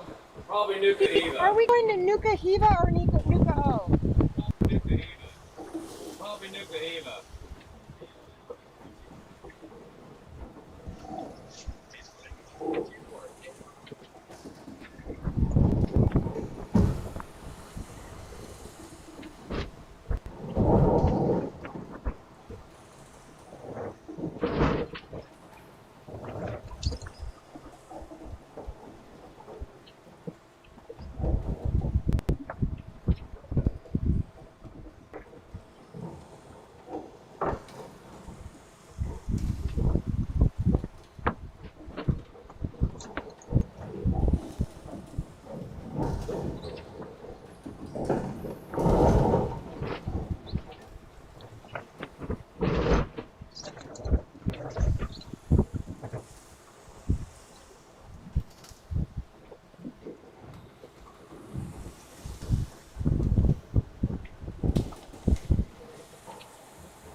not watching the chat. I need to pull that up and take a look at it. Stand by. How's it going, buddy? Not watching the chat. I need to pull that up and take a look at it. Stand by.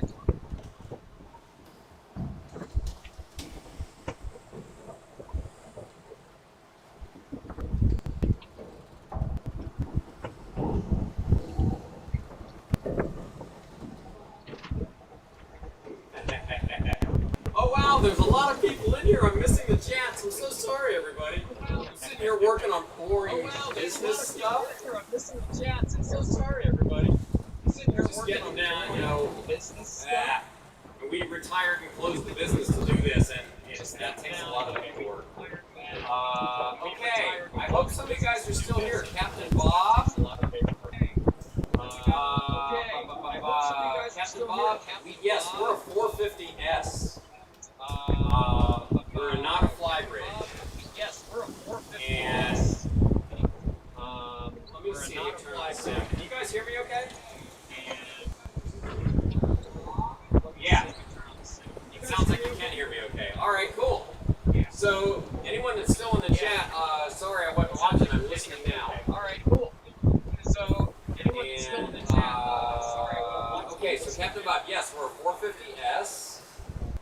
Thanks on the 4 cameras. You know what? And I did some research on this. I've confirmed that we are officially the first boat ever to live stream every day on a passage all the way across the Pacific with multiple fixed cameras in place. So we're breaking new ground here, baby. Yeah, okay, Bob, you already figured out. It's definitely an S. Yeah, okay, Bob. Hammered the helmet. That's a reverse image. Interesting. I'll take a look at that because I can fix that. And yeah, I hope you're still there, Captain Bob. I appreciate you coming by and checking it out. And yeah, I hope you're still there, Captain Bob. I appreciate it. Yeah. I think that's Bob. He's in the lagoon. Hey, Steve. Oh, I think that's Bob. He's in the lagoon for him. Skaggs. I bet you're Ask him if he's right. Bob Skaggs. Tell him I said hi. Yeah. Yeah. Commenting on Facebook. I've been responding to all the comments on Facebook. But he's been texting. Bob, if that's you, I think Bob Skaggs. I think was the name. Tell I him hope I'm first name and remembering says that right. hi. Yeah. We know you online, man. So nice to meet you. He's famous online. He's famous online. He's lagoon famous. He's famous online. Yeah, thanks for coming by, man. He's lagoon famous. Let's see here. Yeah, thanks for coming by, man. Stillman. Yeah. Megan worked hard on cleaning that up. And she's a little frustrated. Rightly so, because she wanted us to cover on it and I didn't want to do it. And, I'm very pissed off Captain Steve right now. Actually, not very pissed off. I've resolved it, but it was very frustrating because I mentioned, hey Steve, put the cover on. I'm not mad, Steve, I'm over it. I'm not, I don't mean to make drama, so, Steve. Tim Kelly, We're Tim over Kelly, it. if you're still there. And the blood is coming Oh, hi, back Kelly. from this foot. Hi, Tim Kelly. Say hi to Kimberly. Tim Kelly. Oh, hi, Kelly. Hi, Tim Kelly. Hi to Kimberly.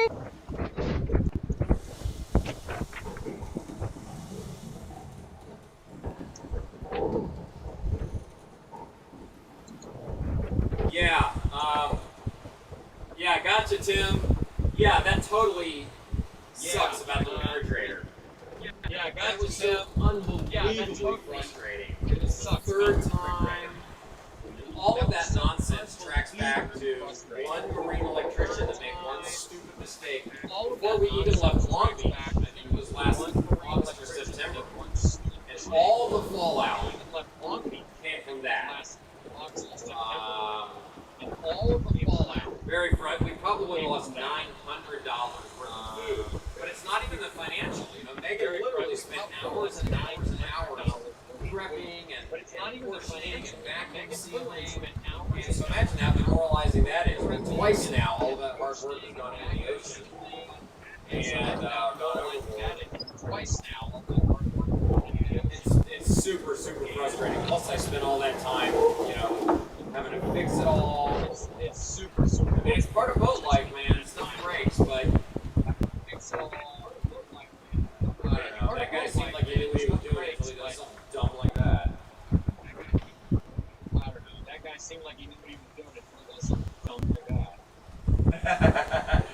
think you were laughing about the refrigerator. I love it. Tim Kelly! I didn't think you were laughing about that. I gotta tell you, man, this whole live streaming thing has been so great for us because it's like having our friends and family on board. This whole live stream You know? thing has been so And right now, like with the multiple cameras, Megan's up on the bow, she's on camera. And right now, It's really so cool. she's on camera. And it's like people get to come in and visit and say hi, and it's, I love it. Like, I've been listening, maybe we text a few times, but this is way better. By the way, everyone, we're planning on doing a Ask Us Anything kind of session today at sunset. And if people like it, we'll keep doing those. But the idea there is we'll get on camera with good microphones, and people can come into the chat, ask anything, ask us to show you stuff around the boat, you know, whatever it might be. And, you know, or whatever questions. Whatever might be. And we'll just sit there and chat with anyone who wants to show up. I think that'll be fun. And we'll just sit there and chat with anyone who wants to show up. Well, Stillman, are you still out there? Stillman said you did a great job cleaning up the bird poop. I'm so over it. Stillman said you did a great job cleaning up I'm the so over it. I'm so over it. It is what it is. Yeah. Pat, the arm is definitely better. Yeah. I really fear. You know, the funny thing is, since you guys are tennis, all I did when I tripped and fell, if you saw the video, I reached out and I wouldn't even know this if I hadn't seen the video, but I tried to grab the sail to break my fall. And by doing that, I hyperextended the elbow. And what I did was I exacerbated an old tennis elbow injury that I've basically been nursing for 15 years. It's the same pain, the same injury that it's actually golfer's elbow is what my doctor said. But now the pain is radiated from here and up into the bicep. And I really should be resting at 100%, but I just can't because I still have to work lines. And we were jiving last night and like I can't not do it. I have to sail, so I try to pull with my left arm as much as I can. But I really feared that I had created some kind of an injury that was going to take 6 to 8 weeks to heal. And now I don't think that's the case. So now it's just mild pain, trying to rest it. And I heard it last night only because I stumbled and I grabbed something again, and that's where the pain comes. But actually pulling a line when we're driving, that doesn't hurt much. I should be resting, but I can't. Squid blood and squid is not coming off today. I don't know. So I guess if you see a squid, Steve, pick it up as soon as possible. Because I think it was sitting there for a while. Okay. Let's see. Yeah, Tim. Okay. Tim, you know you're a big boy now. You can have your own. Yeah, Tim. Password. Tim, you know you're a big boy now. They're free. YouTube password. They're free. I love it. I love it that everyone's in here hanging out with us on the boat. Good stuff, man. I love it. I love it that everyone's All right, in here let me see hanging what out. Bob was saying about this camera being in reverse. Good stuff, man. All right, let me see what Bob was saying about this camera being in reverse.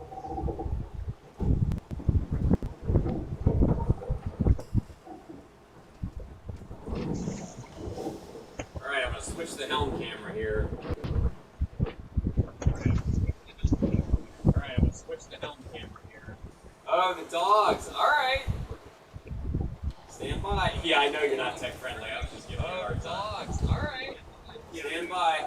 Stand by. Yeah, I know you're not tech friendly. I was just giving you a hard time. Stand by. Dogs are coming. People, someone wants to see the dogs? Tim does. Dogs are coming. Hi, Tim Kelly. Yeah, Megan's going to show them to you on the salon camera. All right. So this is the Colonel Mustard. He's 13. He is our, I'm just happy to be nominated, Pug. Steve doesn't think he's very bright, but he's my star. He's a star. Oh, by the way, they really love the ice in their water ball. And then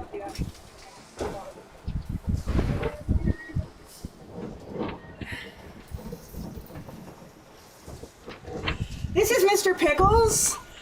He's 16 and a half now. His days are numbered. And he's cranky and old and just lays around. Looking good. Yeah, lays around all day. He's got this eye situation, which we should probably have his eye removed, but he's too old to have surgery. But he's cranky and old and just lays around and thinks about treats. And he's my ride or die. Hi. Hi. See, what did you get? I know I love you too. I love you too. Who do we love the most? We love Uncle Steve the most. I love you too. All right, Pugs. All right, bye.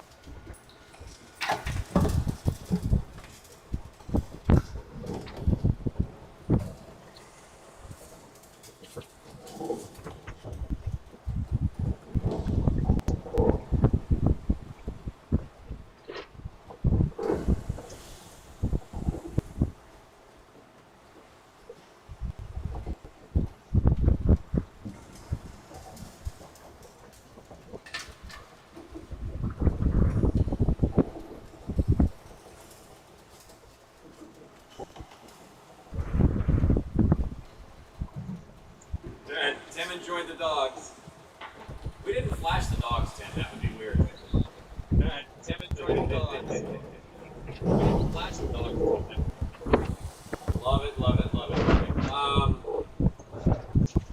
By the way, if anyone on the live stream, any ideas, things you want to see, By the way, if anyone on the live stream, any ideas, let me know. you want to see, We're here for it. let me know. We're here for it.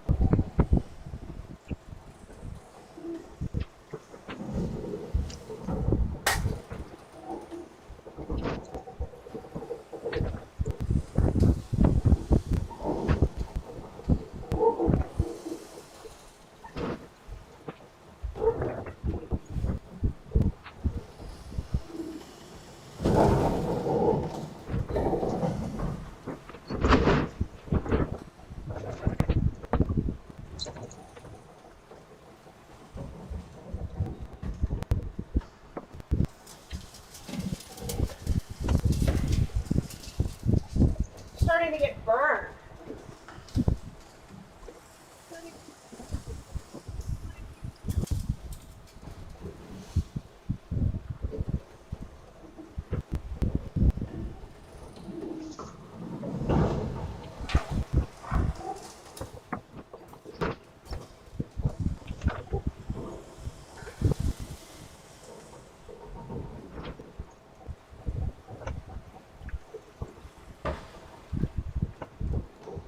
Hey Steve, did we hear from Mark about the beer video?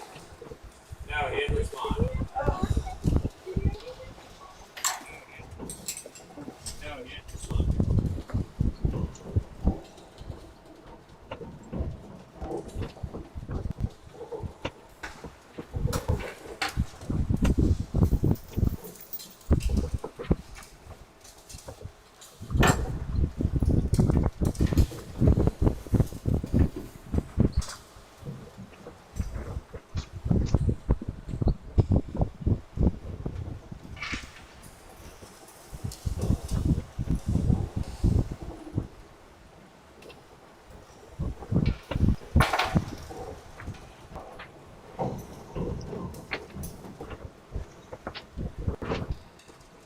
Alright, I'm going for it again.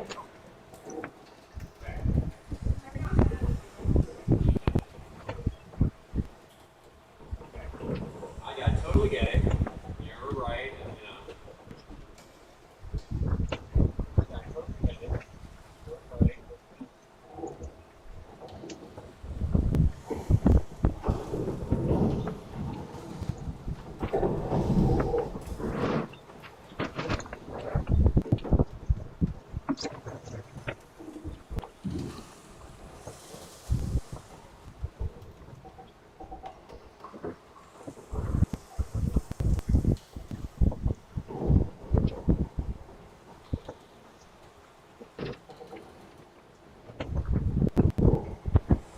Hey, Barry, it's seeing this now.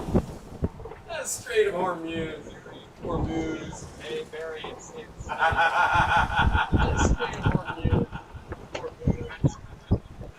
love that. I love that. I love that. Get a room. Yeah, exactly. I love that. I love that. I love that. Yeah. Yeah. Honestly, I love that you stayed in touch. We're like this. The live stream helps with that. I miss you guys. I miss Tuesday tennis. That was always so great. I look forward to that all week, and I have not played tennis since we left. I did, however, play pickleball once, because there was actually a pickleball court in El Salvador, and so I went over there and played with those guys. So that was fun. El Salvador there. And so I went over there and played with those guys. I love it. I love it. I love it. Yeah, Strait of Hormuz with my gold shoes. Wouldn't that be the best? I love it. I love it. Yeah, Strait of Hormuz with Funny, my man. gold shoes. That'd be the best. That's funny, man.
Hey, Steve, I'm going to close my eyes a little bit. Yeah. Thank you.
Hey Steve, I think we'll post a little thing on our Instagram story and just go like, hey guys, we're I've gonna be been calling doing it a sunset, happy hour sunset cocktail hour. chat at. I'm posting it on Facebook right now.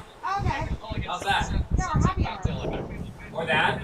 Okay. Posting on Facebook right now. Yeah, we're happy Yeah. hour. Happy hour live chat. I already put it up, but yeah, Sunset we can happy change it. hour live chat. Fireside chat. You know, It's like a sunset But chat. it's rather than a fireside I love chat, it. it's like So a yeah, put up a sunset chat. story or something like that, or yeah, like let's try to get the word out. Okay. Love it. It'll be awesome. Yeah, a story or something like that. And yeah, like, Okay. let's try to get the word out. It'll be awesome. Tim Kelly told us to get a room. No, he didn't. He did. Just one little kiss. No, he Tim didn't. Kelly. When did I give you a He kiss? did. When you were back here. Just one little When did I kiss. give you a kiss? You know you can't resist me. I can't resist you, You were back Steve. here. You're irresistible. I can't resist you, Steve. You're I irresistible, just got the shock out. Steve. I got the shot.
Yeah. So just to confirm, what time is it at? Hey, Steve. So I just said to we'll start confirm, around 6, what time which is is it 5 at? o'clock California, 8 o'clock East. Okay, I said we'll start around 6, 5 o'clock California, 8 o'clock Okay, so Pacific if I Daylight say Time. 5 o'clock Pacific Standard Just say Time, Pacific time. Pacific daylight time. Say Pacific. Okay.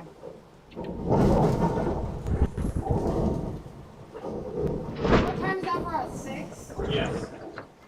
And what time is that for us? 6? Yes.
also let them know that we have a backup start.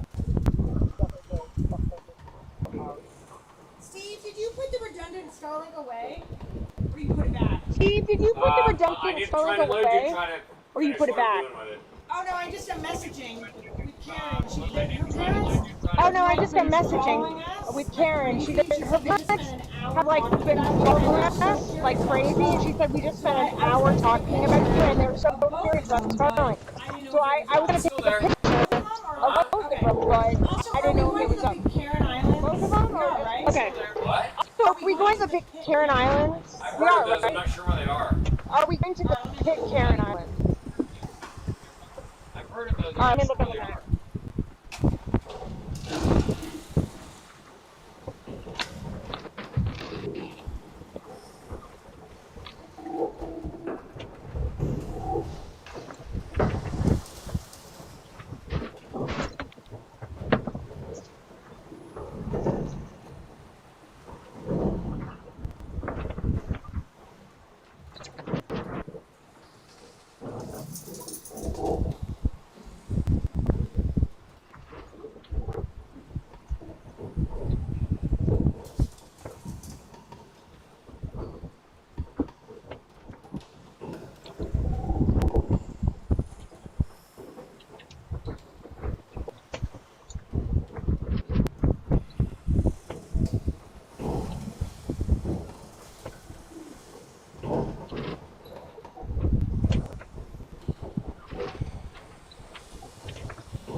The red circle is our massive Starlink and permanently hardwired the circle.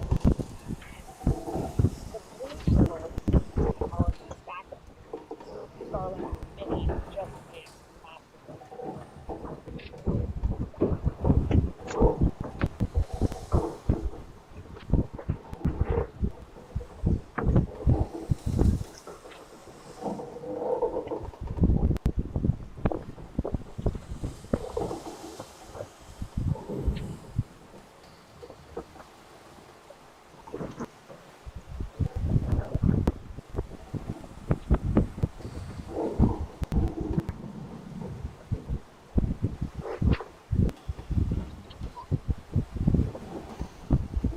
Pitcairn is just south of Cook Islands and Tahiti. Yeah. Oh, the baby. Yes, we will be going to the Pitcairn Islands. Period.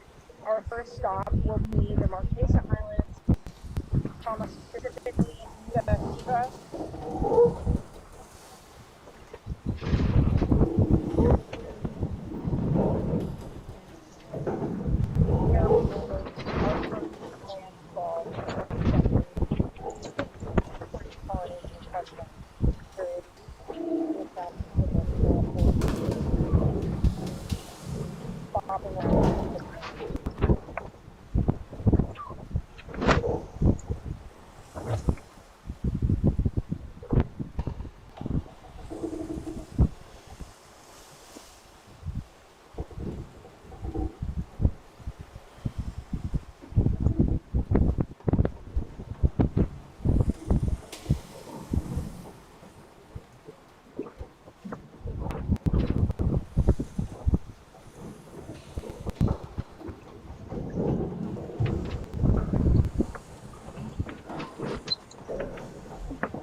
So much water.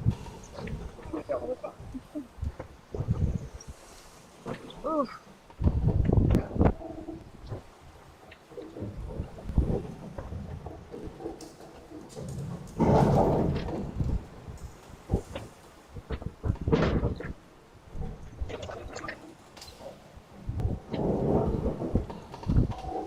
Hi guys. Hey Steve, are you hungry? I'll make some eggs.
So I'm gonna make Steve some breakfast, and I've had a lot of people ask me about the eggs, and like Steve had mentioned, yes, do we really have 260 eggs on board? And the answer is, well, now it's 230.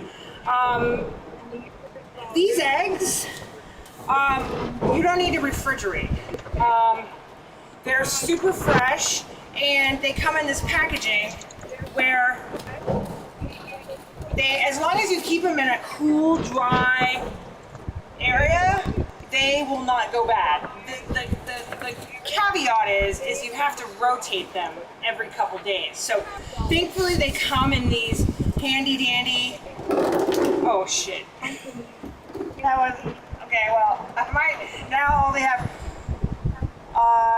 220 eggs, but as long as what we do is, and I'm not going to do it now because they're obviously loose in there, is you just flip this whole thing over. And the way that I have figured it out and how I flip it is on the boxes I put a heart on one side. So every couple days I'll just remember, hey, was it on the hard side or was it on the non-hard side? And then I just flip the box over, and that makes sure that the eggs never get rancid, and they're super fresh.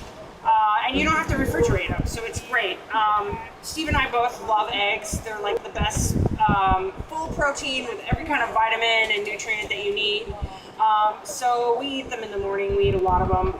And then that generally just fills us up for the whole day. And we'll have 2 meals. We'll do a big breakfast of eggs, or depending on how I'm feeling, I might even make like an omelet or something else for Steve. But a big breakfast of eggs, at least for me, and then for dinner, like an early dinner, we'll have a nice early dinner that includes like some kind of protein and a vegetable. If it's Steve, it's usually a cheeseburger because that's what he likes to eat. But that's why we have a lot of eggs. Also, once we get to French Polynesia, everything is like 4 times the price. So like you can get a case of beer in Mexico or in El Salvador for $20. And that same case of beer in French Polynesia is $80. A jug of rum is $100. Like everything that for price wise in French Polynesia is stupid expensive. So we went and just provisioned like crazy, loaded up the boat on everything that we eat a lot of or consume a lot of. Specifically, Steve bought like cases and cases of beer. We bought extra eggs, and then also the things that we know that we're not going to be able to find there, like barbecue sauces and things like that.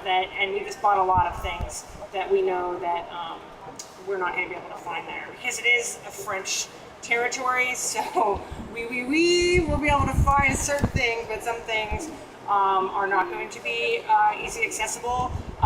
Also, a lot of people don't realize, but you just can't order on Amazon when you're living this lifestyle. The whole entire time that we were in Mexico and El Salvador, there's no Amazon shipping. There is Amazon Mexico, but the products are limited, and you also have to pay all these crazy tariffs and duties. So I'm explaining why we have so many eggs and the eggs that... Good idea. I know, and I think I just broke a bunch of them. Because I was like, I'm going to rotate them, and I forgot I took out one of the things. Oh, God. And I heard, maybe we only have... Yeah, so... Well, good thing we have 240. Well, but yeah, I was going to suggest that actually, because so many people are like, you have what? I know. And so, it really makes you... This lifestyle has made me realize, like, number one, I consume way too much crap. And number two, the things that are easy to get in America, you really take it for granted. once we get to America Samoa, we will be able to get mail. So Steve, when are we going to be in America Samoa? Steve? When are we going to be in American Samoa? August, September. So come August or September, because it is a U.S. territory, we can get packages. It'll be inexpensive for the USPS, but until we get there, I mean, I'm not kidding when I say I had to go out and buy like 10 jars of Aquaphor. Just things that you consume. Like I have a lot of like, skincare products that I had to go and just buy in mass bulk and that we're storing on the boat, just so that we can make it until either we get to American Samoa or Steve and myself come home for Christmas. So really a lot of planning goes into this lifestyle that you would never even think. And let's pray I did not break any eggs here. How you doing, buddy? You want a treat? We can get some music going too, Steve. I usually play a lot of music, but YouTube is stupid. And they shut down videos that have background music. There you go, monkey. Are you hot? Are you hot? There you go, buddy. The pugs are just chilling. They just chill. They definitely are way hot. Mr. Pickles' eye is next level bad. If he wasn't so old, I would have had his eye removed, but he's too old to have surgery.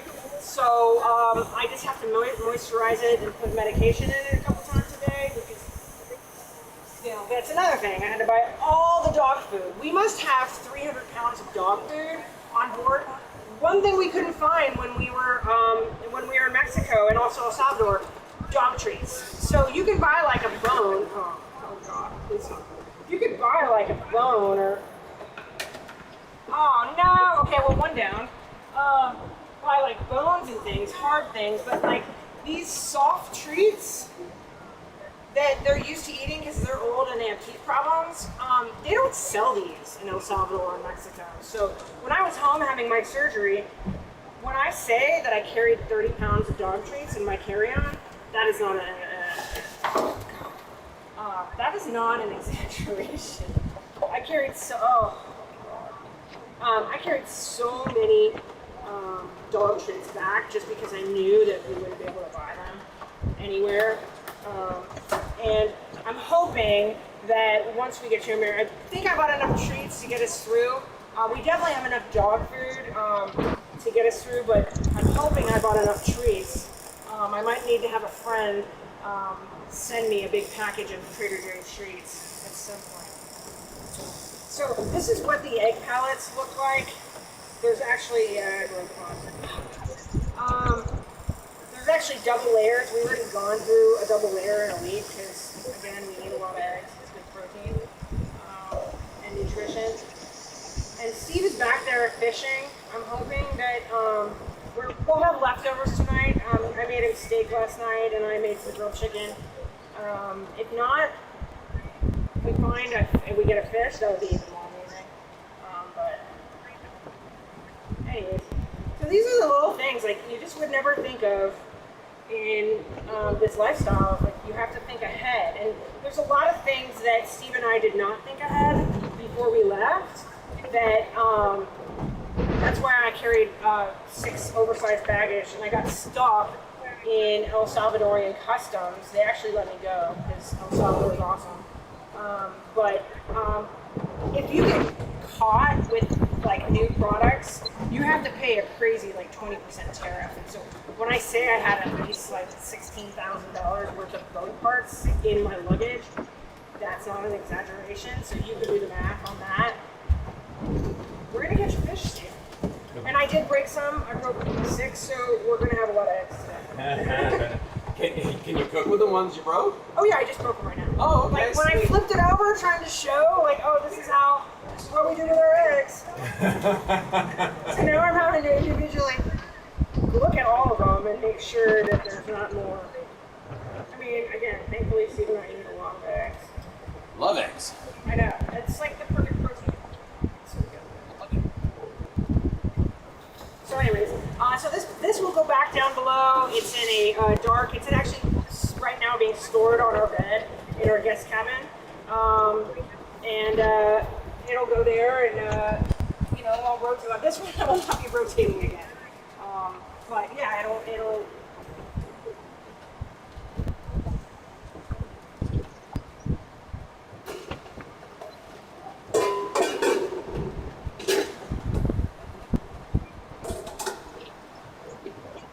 Another thing that you would never think is getting good quality deck cleaner. Like if you get a nice big jug of deck cleaner, it's like $150. Sylvia, who works for Marina Sailing, who we love, she cleaned some Tuesday for, and this is not an ad for Barkeeper's Friend, but Sylvia, who is the cleaning boat cleaner at Marina Sailing, the company that chartered our boat for 7.5 years, told me about Barkeeper's Friend, and this product is amazing. Like when I brought so many of these back in my luggage because it removes so many stains off the deck that otherwise would not be able to get clean.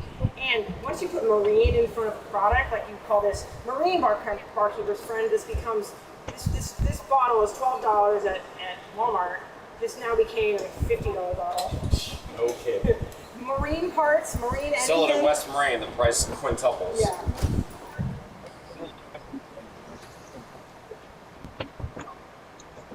So, pro tip, if you have a boat and you don't already know about Barkeeper's Friend, 10 stars, highly recommend Barkeeper's Friend. Mr. Pickles, there's a fan here, Baba. There's a fan. You okay? I know you're not doing good. Mr. Pickles is not doing good. It breaks my heart, and I know that the day is coming. And I'm trying not to tell myself it's coming, but the day is coming. And so I just started having to medicate him to make him comfortable, because he's in a lot of pain. I can see it in his face, and it breaks my heart, and it makes me terribly sad. And I just cherish every minute I have with him, right, buddy? How many pugs do you guys are the only pugs that have ever crossed an ocean.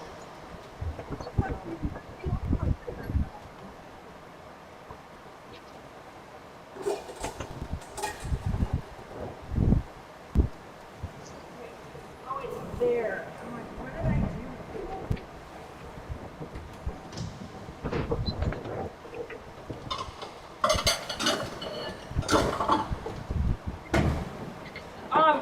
I've also had a handful of people ask me what the trash situation is. And the reality is all of our trash, we have to take it with us. So things like eggshells, things like fruit rinds, any kind of food products, it can go overboard. And we do that. Some paper products that are degradable, biodegradable, we can throw those overboard. But the majority of our trash cannot go overboard, and so we have to carry it with us. And so I've been very strategic prior to leaving of getting rid of anything that was bulky and would take up a lot of, that's why I did a lot of vacuum sealing, that would take up a lot of space on the boat, because you're carrying trash, it smells, it creates bugs. You know how much we love birds. And we've been known to have birds penetrate our trash bags as they sit on the deck. So the trash is a situation, and thankfully we have not yet filled a whole bag for a whole week. I'm really proud of us on that one. So all these eggshells, they can go over.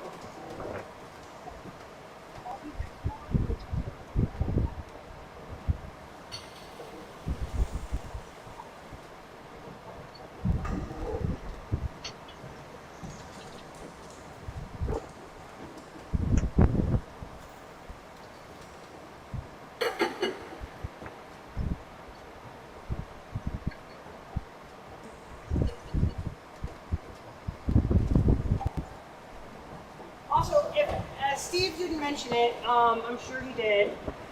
Tonight we will be hosting a sunset happy hour live chat here on our stream, and just kind of open the floor. So many people have so many questions about like this lifestyle, the preparation, you know, Steve and I, our relationship, like It's crazy, but so many people have a lot of questions. So if what? Oh, Steve. Is that crazy? No, I didn't say you're crazy, Steve. I said the fact that people even care about what we're doing blows my mind. That's why I say it's crazy.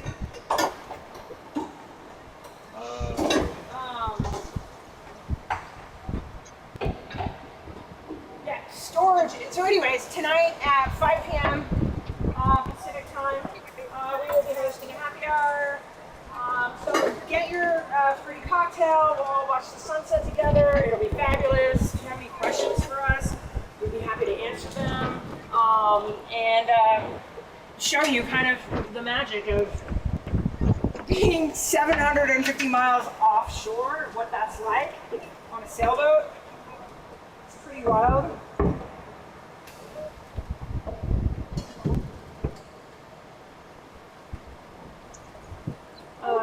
Yeah, as you can imagine, space is a big issue on board. I have my priorities, and so like all of my fabulous clothing is on board.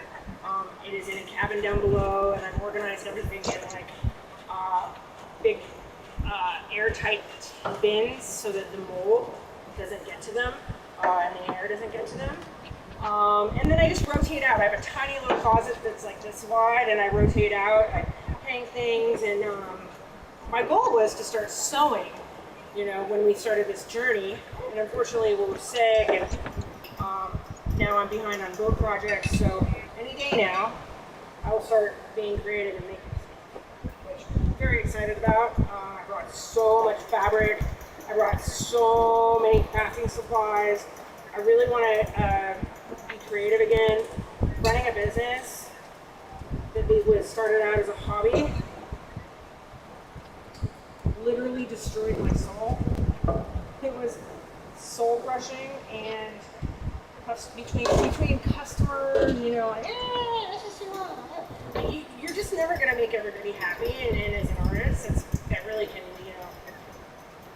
I'm a business person, but I'm first and foremost an artist, and so like having people constantly criticize or complain, you know. And on top of that is like Amazon is taking over the world. I mean, I find myself, you know, at least until we left, buying a lot of stuff on Amazon, fashion, clothes, you know, like things that, you know, all my beauty products, like there's no need to even go to a store anymore. You can just buy everything on Amazon. So that's how the world has adapted now. And it's not just hurting, you know, small retailers, it's just hurting on every business, because people have now adapted to this gotta have it now mentality. Like you're used to ordering something and then having it show up on your door the next day. And you know, people don't care about quality anymore. People don't care about packaging and all the wonderful things that made my brand special. You know, we used to put a handwritten note in every order and gift wrap everything. And at the end of the day, like we got rid of it, not telling our customers, and there was only a handful of people out of, you know, thousands and thousands of orders a week that actually said like, hey, I missed my handwritten note. So, you know, at the end of the day, we realized that one of the reasons why I shut the business down is most people just don't give a shit.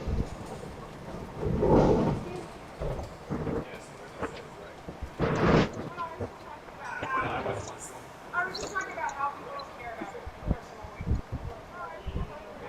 When we got rid of our handwritten notes.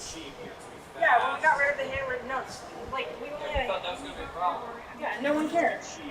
No one cares. So I thought that was going to be a problem. we had a couple. We had a couple people that were like, ah, It's so expensive. And it was so expensive. Like the whole world was basic. Yes. the whole world. Yes. I did get an email, and then when I'm finished with, when I did get an email, I think it said your policy number is like, I'm already pretty sure I enrolled, but I've been known to make mistakes.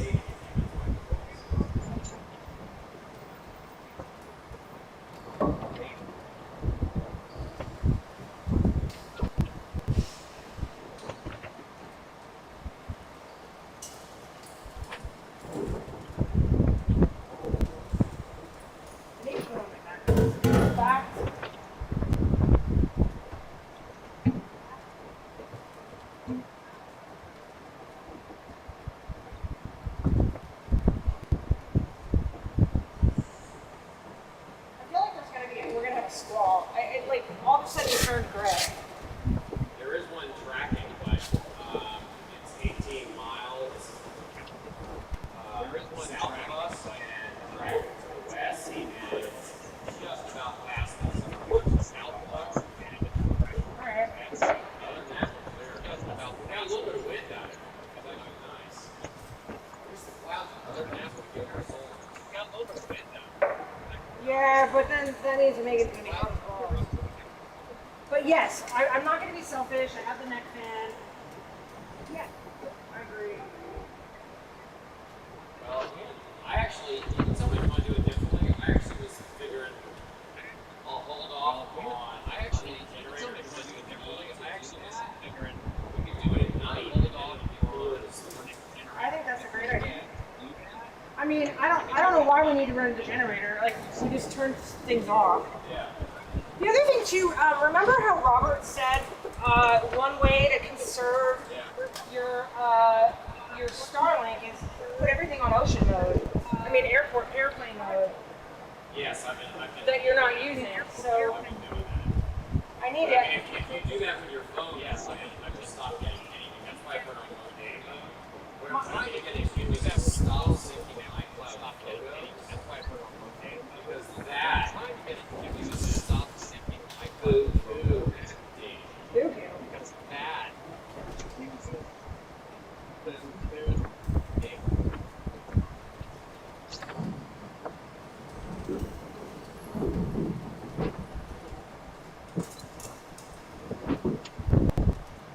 A couple other people were wondering, you know, like, okay, we lost our refrigeration. What does that mean? So we lost the refrigeration here, but we did not leave to use anything in our freezer.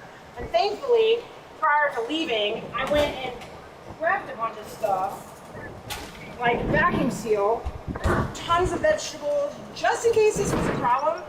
Vacuum sealed vegetables, fruits, things like that. Obviously, they're not going to taste as good once they're been defrosted, but this will ensure that we're able to have fresh products along the whole entire route. Let's just pray that this is not rancid. Looks like the back of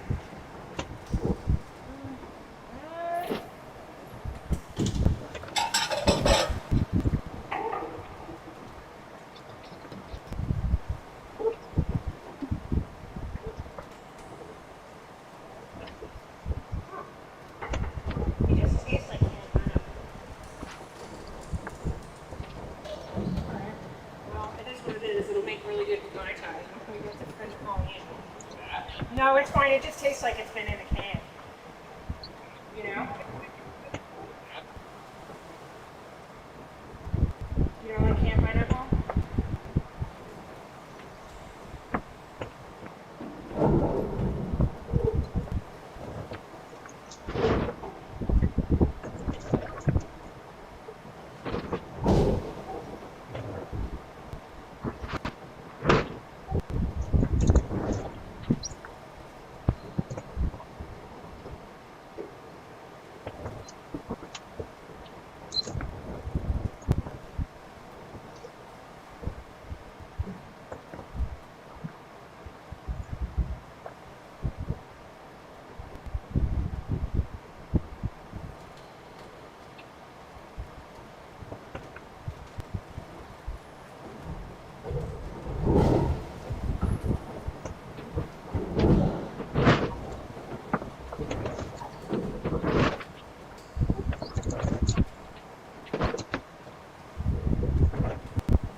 The best thing is these vacuum seal bags, I already use them. So I'll just wash them out, let them dry, and then I can reuse them.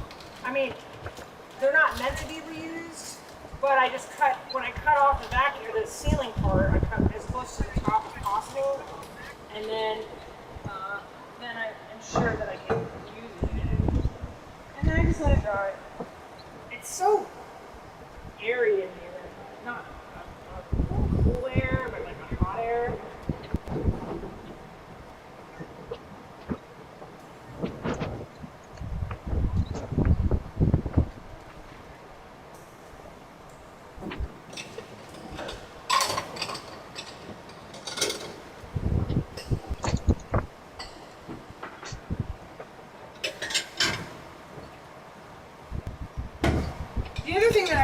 wanted to have on board. I don't know if you can see it from that camera, but like I brought nice bowls and nice plates that make me happy because I don't want to feel like I live on a boat. When we had the boat in charter, we had these crappy plastic plates because when you charter something, you rent it out, like, you know, an Airbnb, everything gets destroyed. So the first thing I did when we moved on board was threw out those plastic crap plates and plastic, you know, everything, and brought in all my fabulous plates and dishes so that it could feel more like home and I could feel, you know, it makes me happy. It makes me happy to have nice things that, you know, of course we're going to get some broken along the way. Knock on wood, I haven't broken anything yet, but I'm expecting I will, and I won't cry when I do. You know, it's just the nature of the beast. Like you can see, we're moving around all the time, and if you have nice craft, it's sure to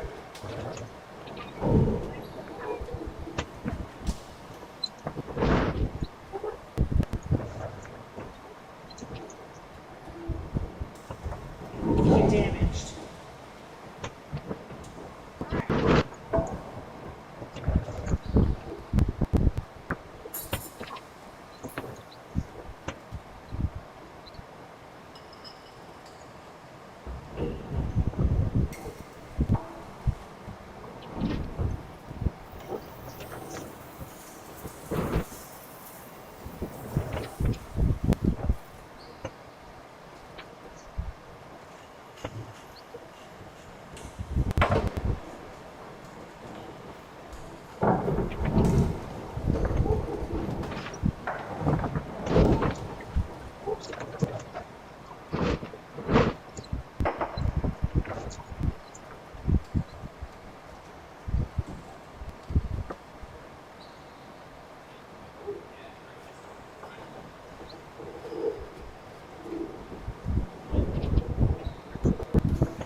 Steve, for our shellback ceremony, can you wear a fun pair of glasses?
So many women is like, oh my gosh, you're so brave. How can you do this? I could never do this.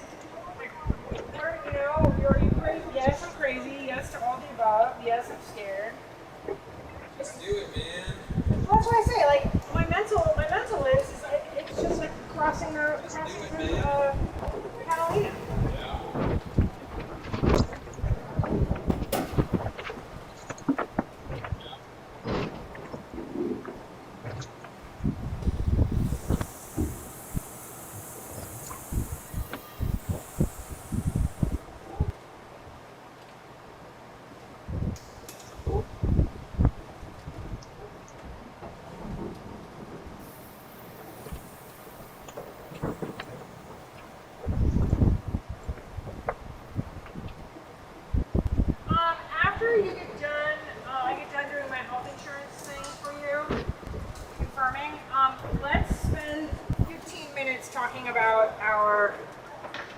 shellback.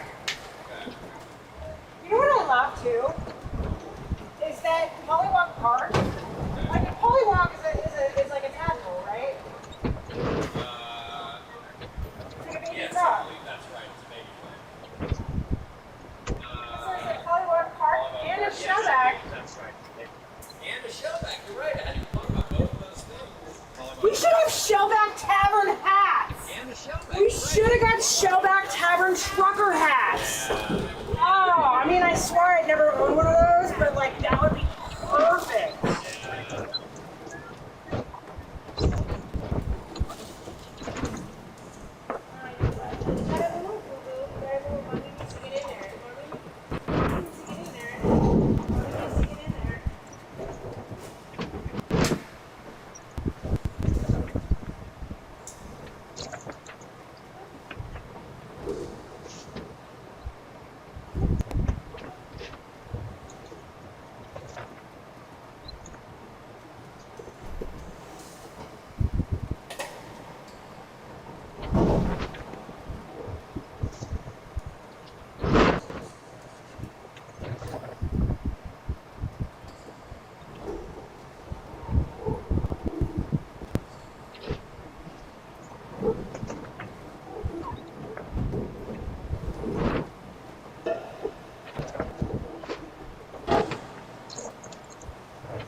Steve, your tool situation, you're going to work on that today and putting your stuff away. Yes, ma'am.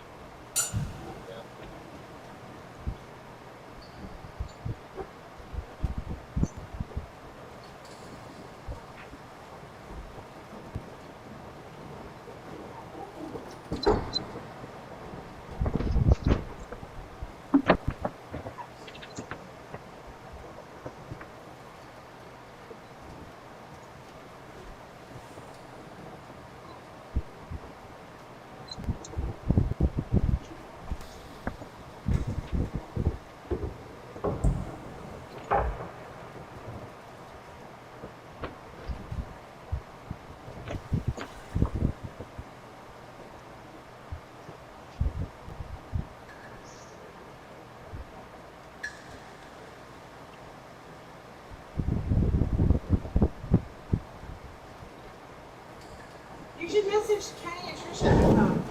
Oh, that's Then right. everybody in your family. Yeah. Oh, that's right. Yeah, that's yeah. And your Some Tuesday group that I started in our Some Tuesday crew group in WhatsApp. All right.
Lisa from Winnipeg is a pug lover.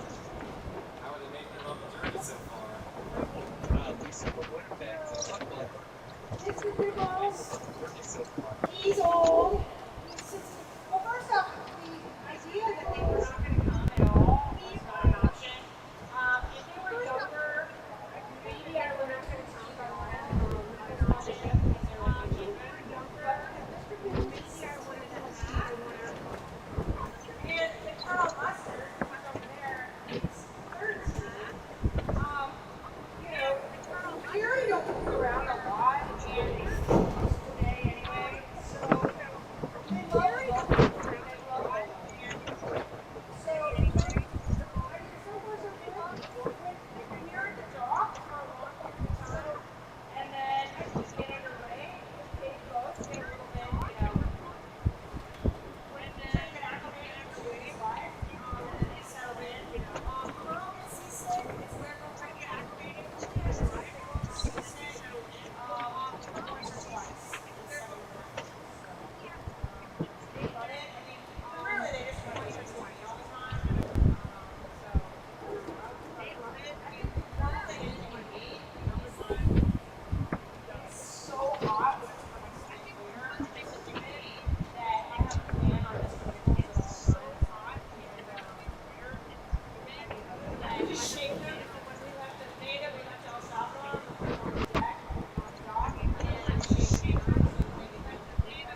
Right next to us was and it had a hailing port on the transom for North Town. And so there we are in El Salvador, and we got to be friendly with them and chat. And they had, it was the exact boat. And so there we are in El Salvador, and we got to be friendly with them and chat. And they had, it was the exact boat we wanted. It was a monohull. And they found the boat online, flew all the way to Yorktown to buy it, and then sailed it down out of the bay and into the Atlantic and down. And they spent a year, I think, in the Caribbean. They spent, yeah. We're going south, and they're going north. We're not in El Salvador. And they're going to take the boat to Mexico. They'll wait out hurricanes, and they're going to take the boat to Mexico. They're on Mexico. They'll wait out hurricanes. After them, and they'll come on Saturday. They'll go to Mexico.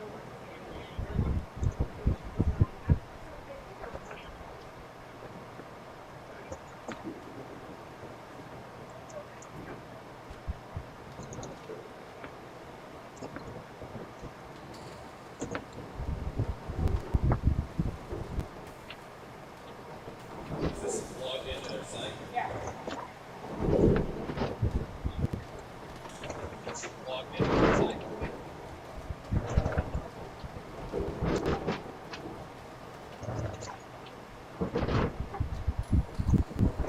Yeah, it sure looks like it. Alright, great. Yeah, it sure looks like it. Alright, great.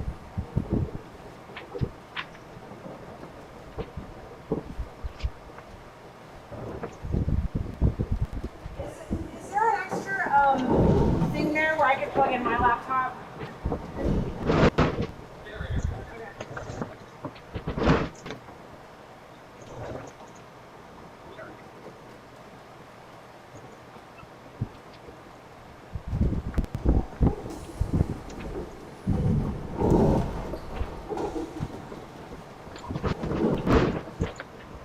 That wall's gone. That wall's gone.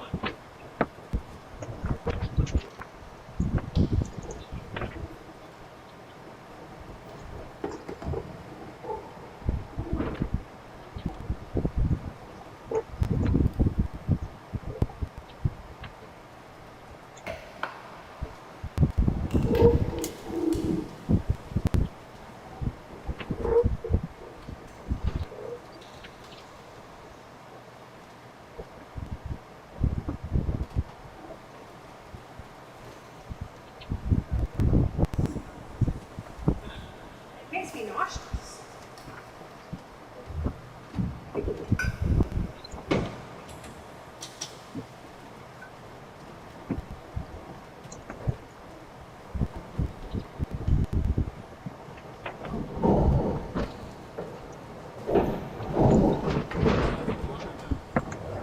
Hi, everybody. Welcome to everyone who's new. We're glad to have you. For everyone who's new that doesn't know, I'm Steve. Meghan. For anyone who's new that doesn't know, I'm Steve. Meghan.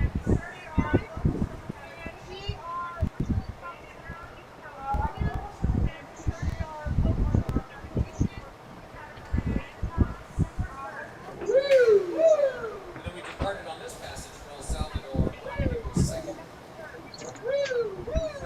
And we did about 700 miles into a 3,400 mile passage. About 700 miles into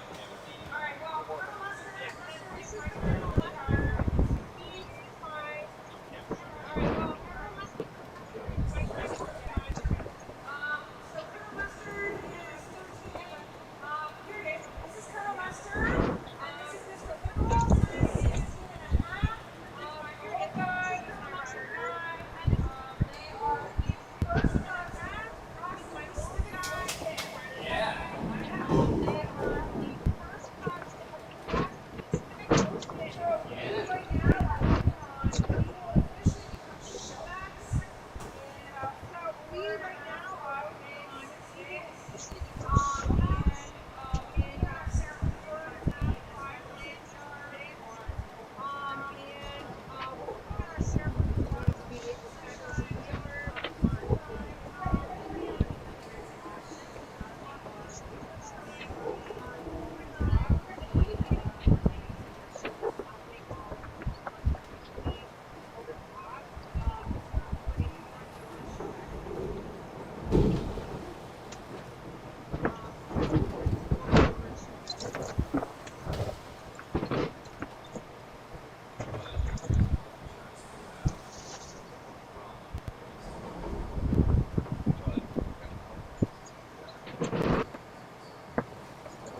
Once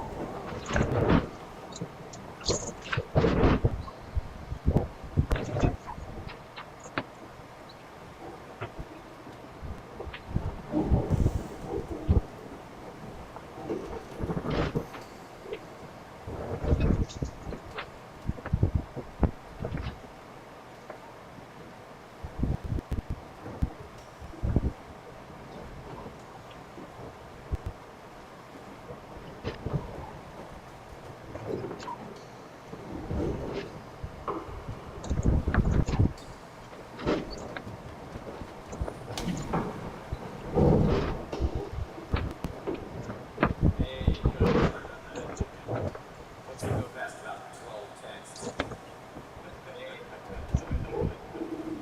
Once you go past the next. Not yet. We're getting some. Not yet. Yeah. You see them moving in, they're yellow, red, Yeah. You see that? red. Red. Yep, I had. Okay, yeah. I like the red one is.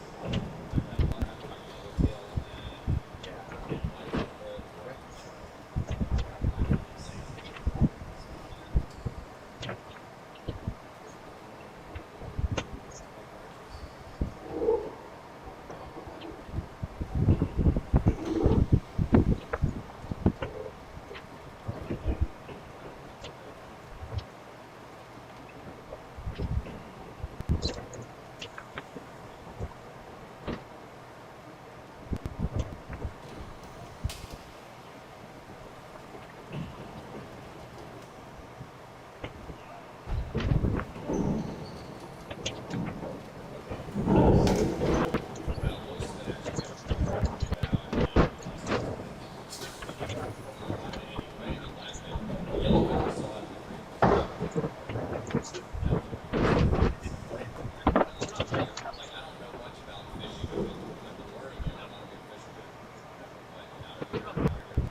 parts for some ridiculously Lagoon overpriced nonsense like $900. Double that.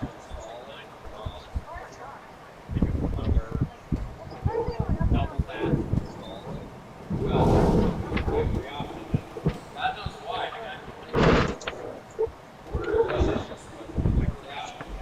God knows why the guy ordered everything else.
Maybe it has that estuary water in it. That's the way to make sure it doesn't run on the deck. Yeah. Well,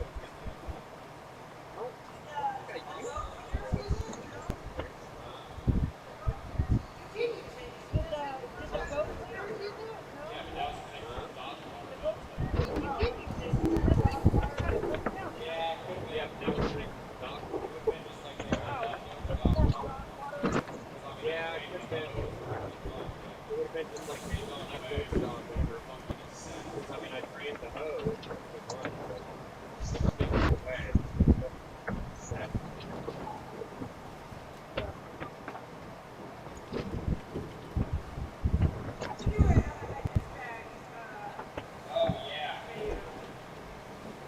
You have to do a dispatch Oh, yeah. video.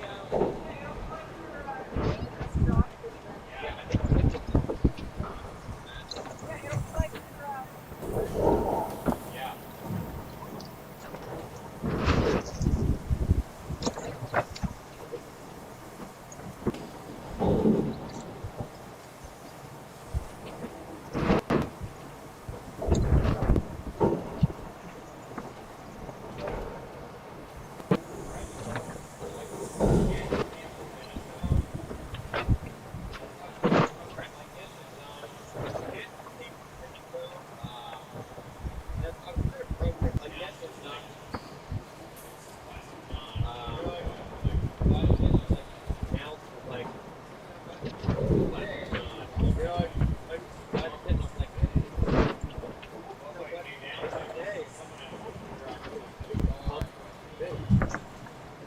What it came down to was something happened to my car.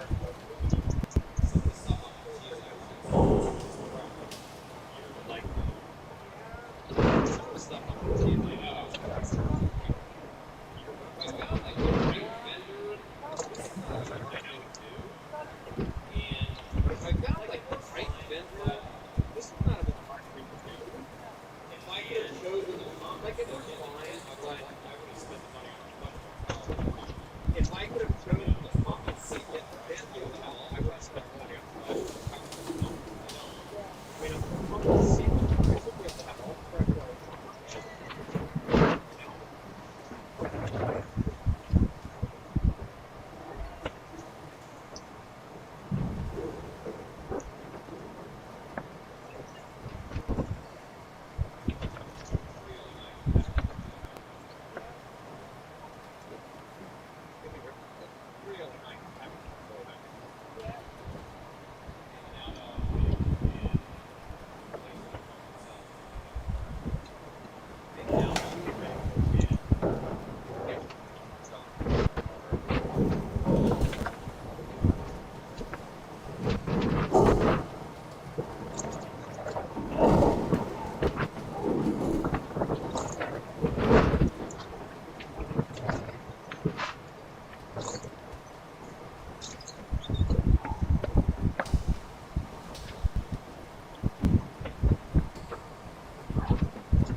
Man.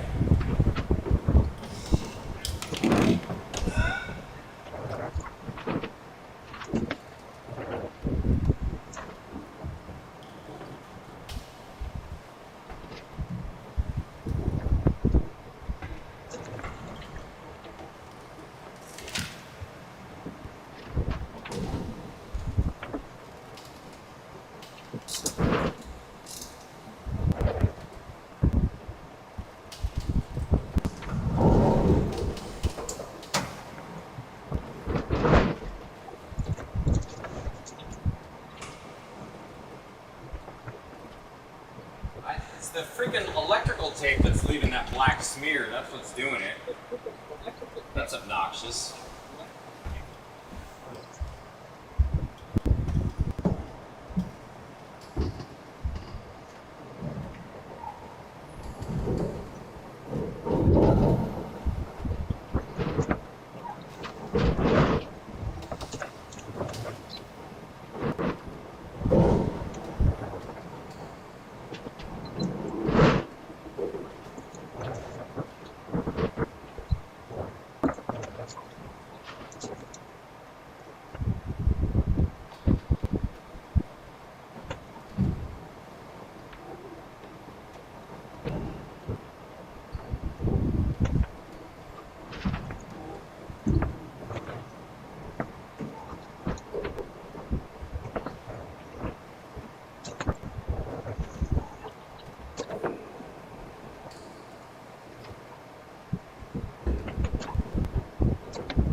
Yeah, no, I'm in here.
I don't even know who it was. But, like, his company will send an invoice. I don't know.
show you the egg center.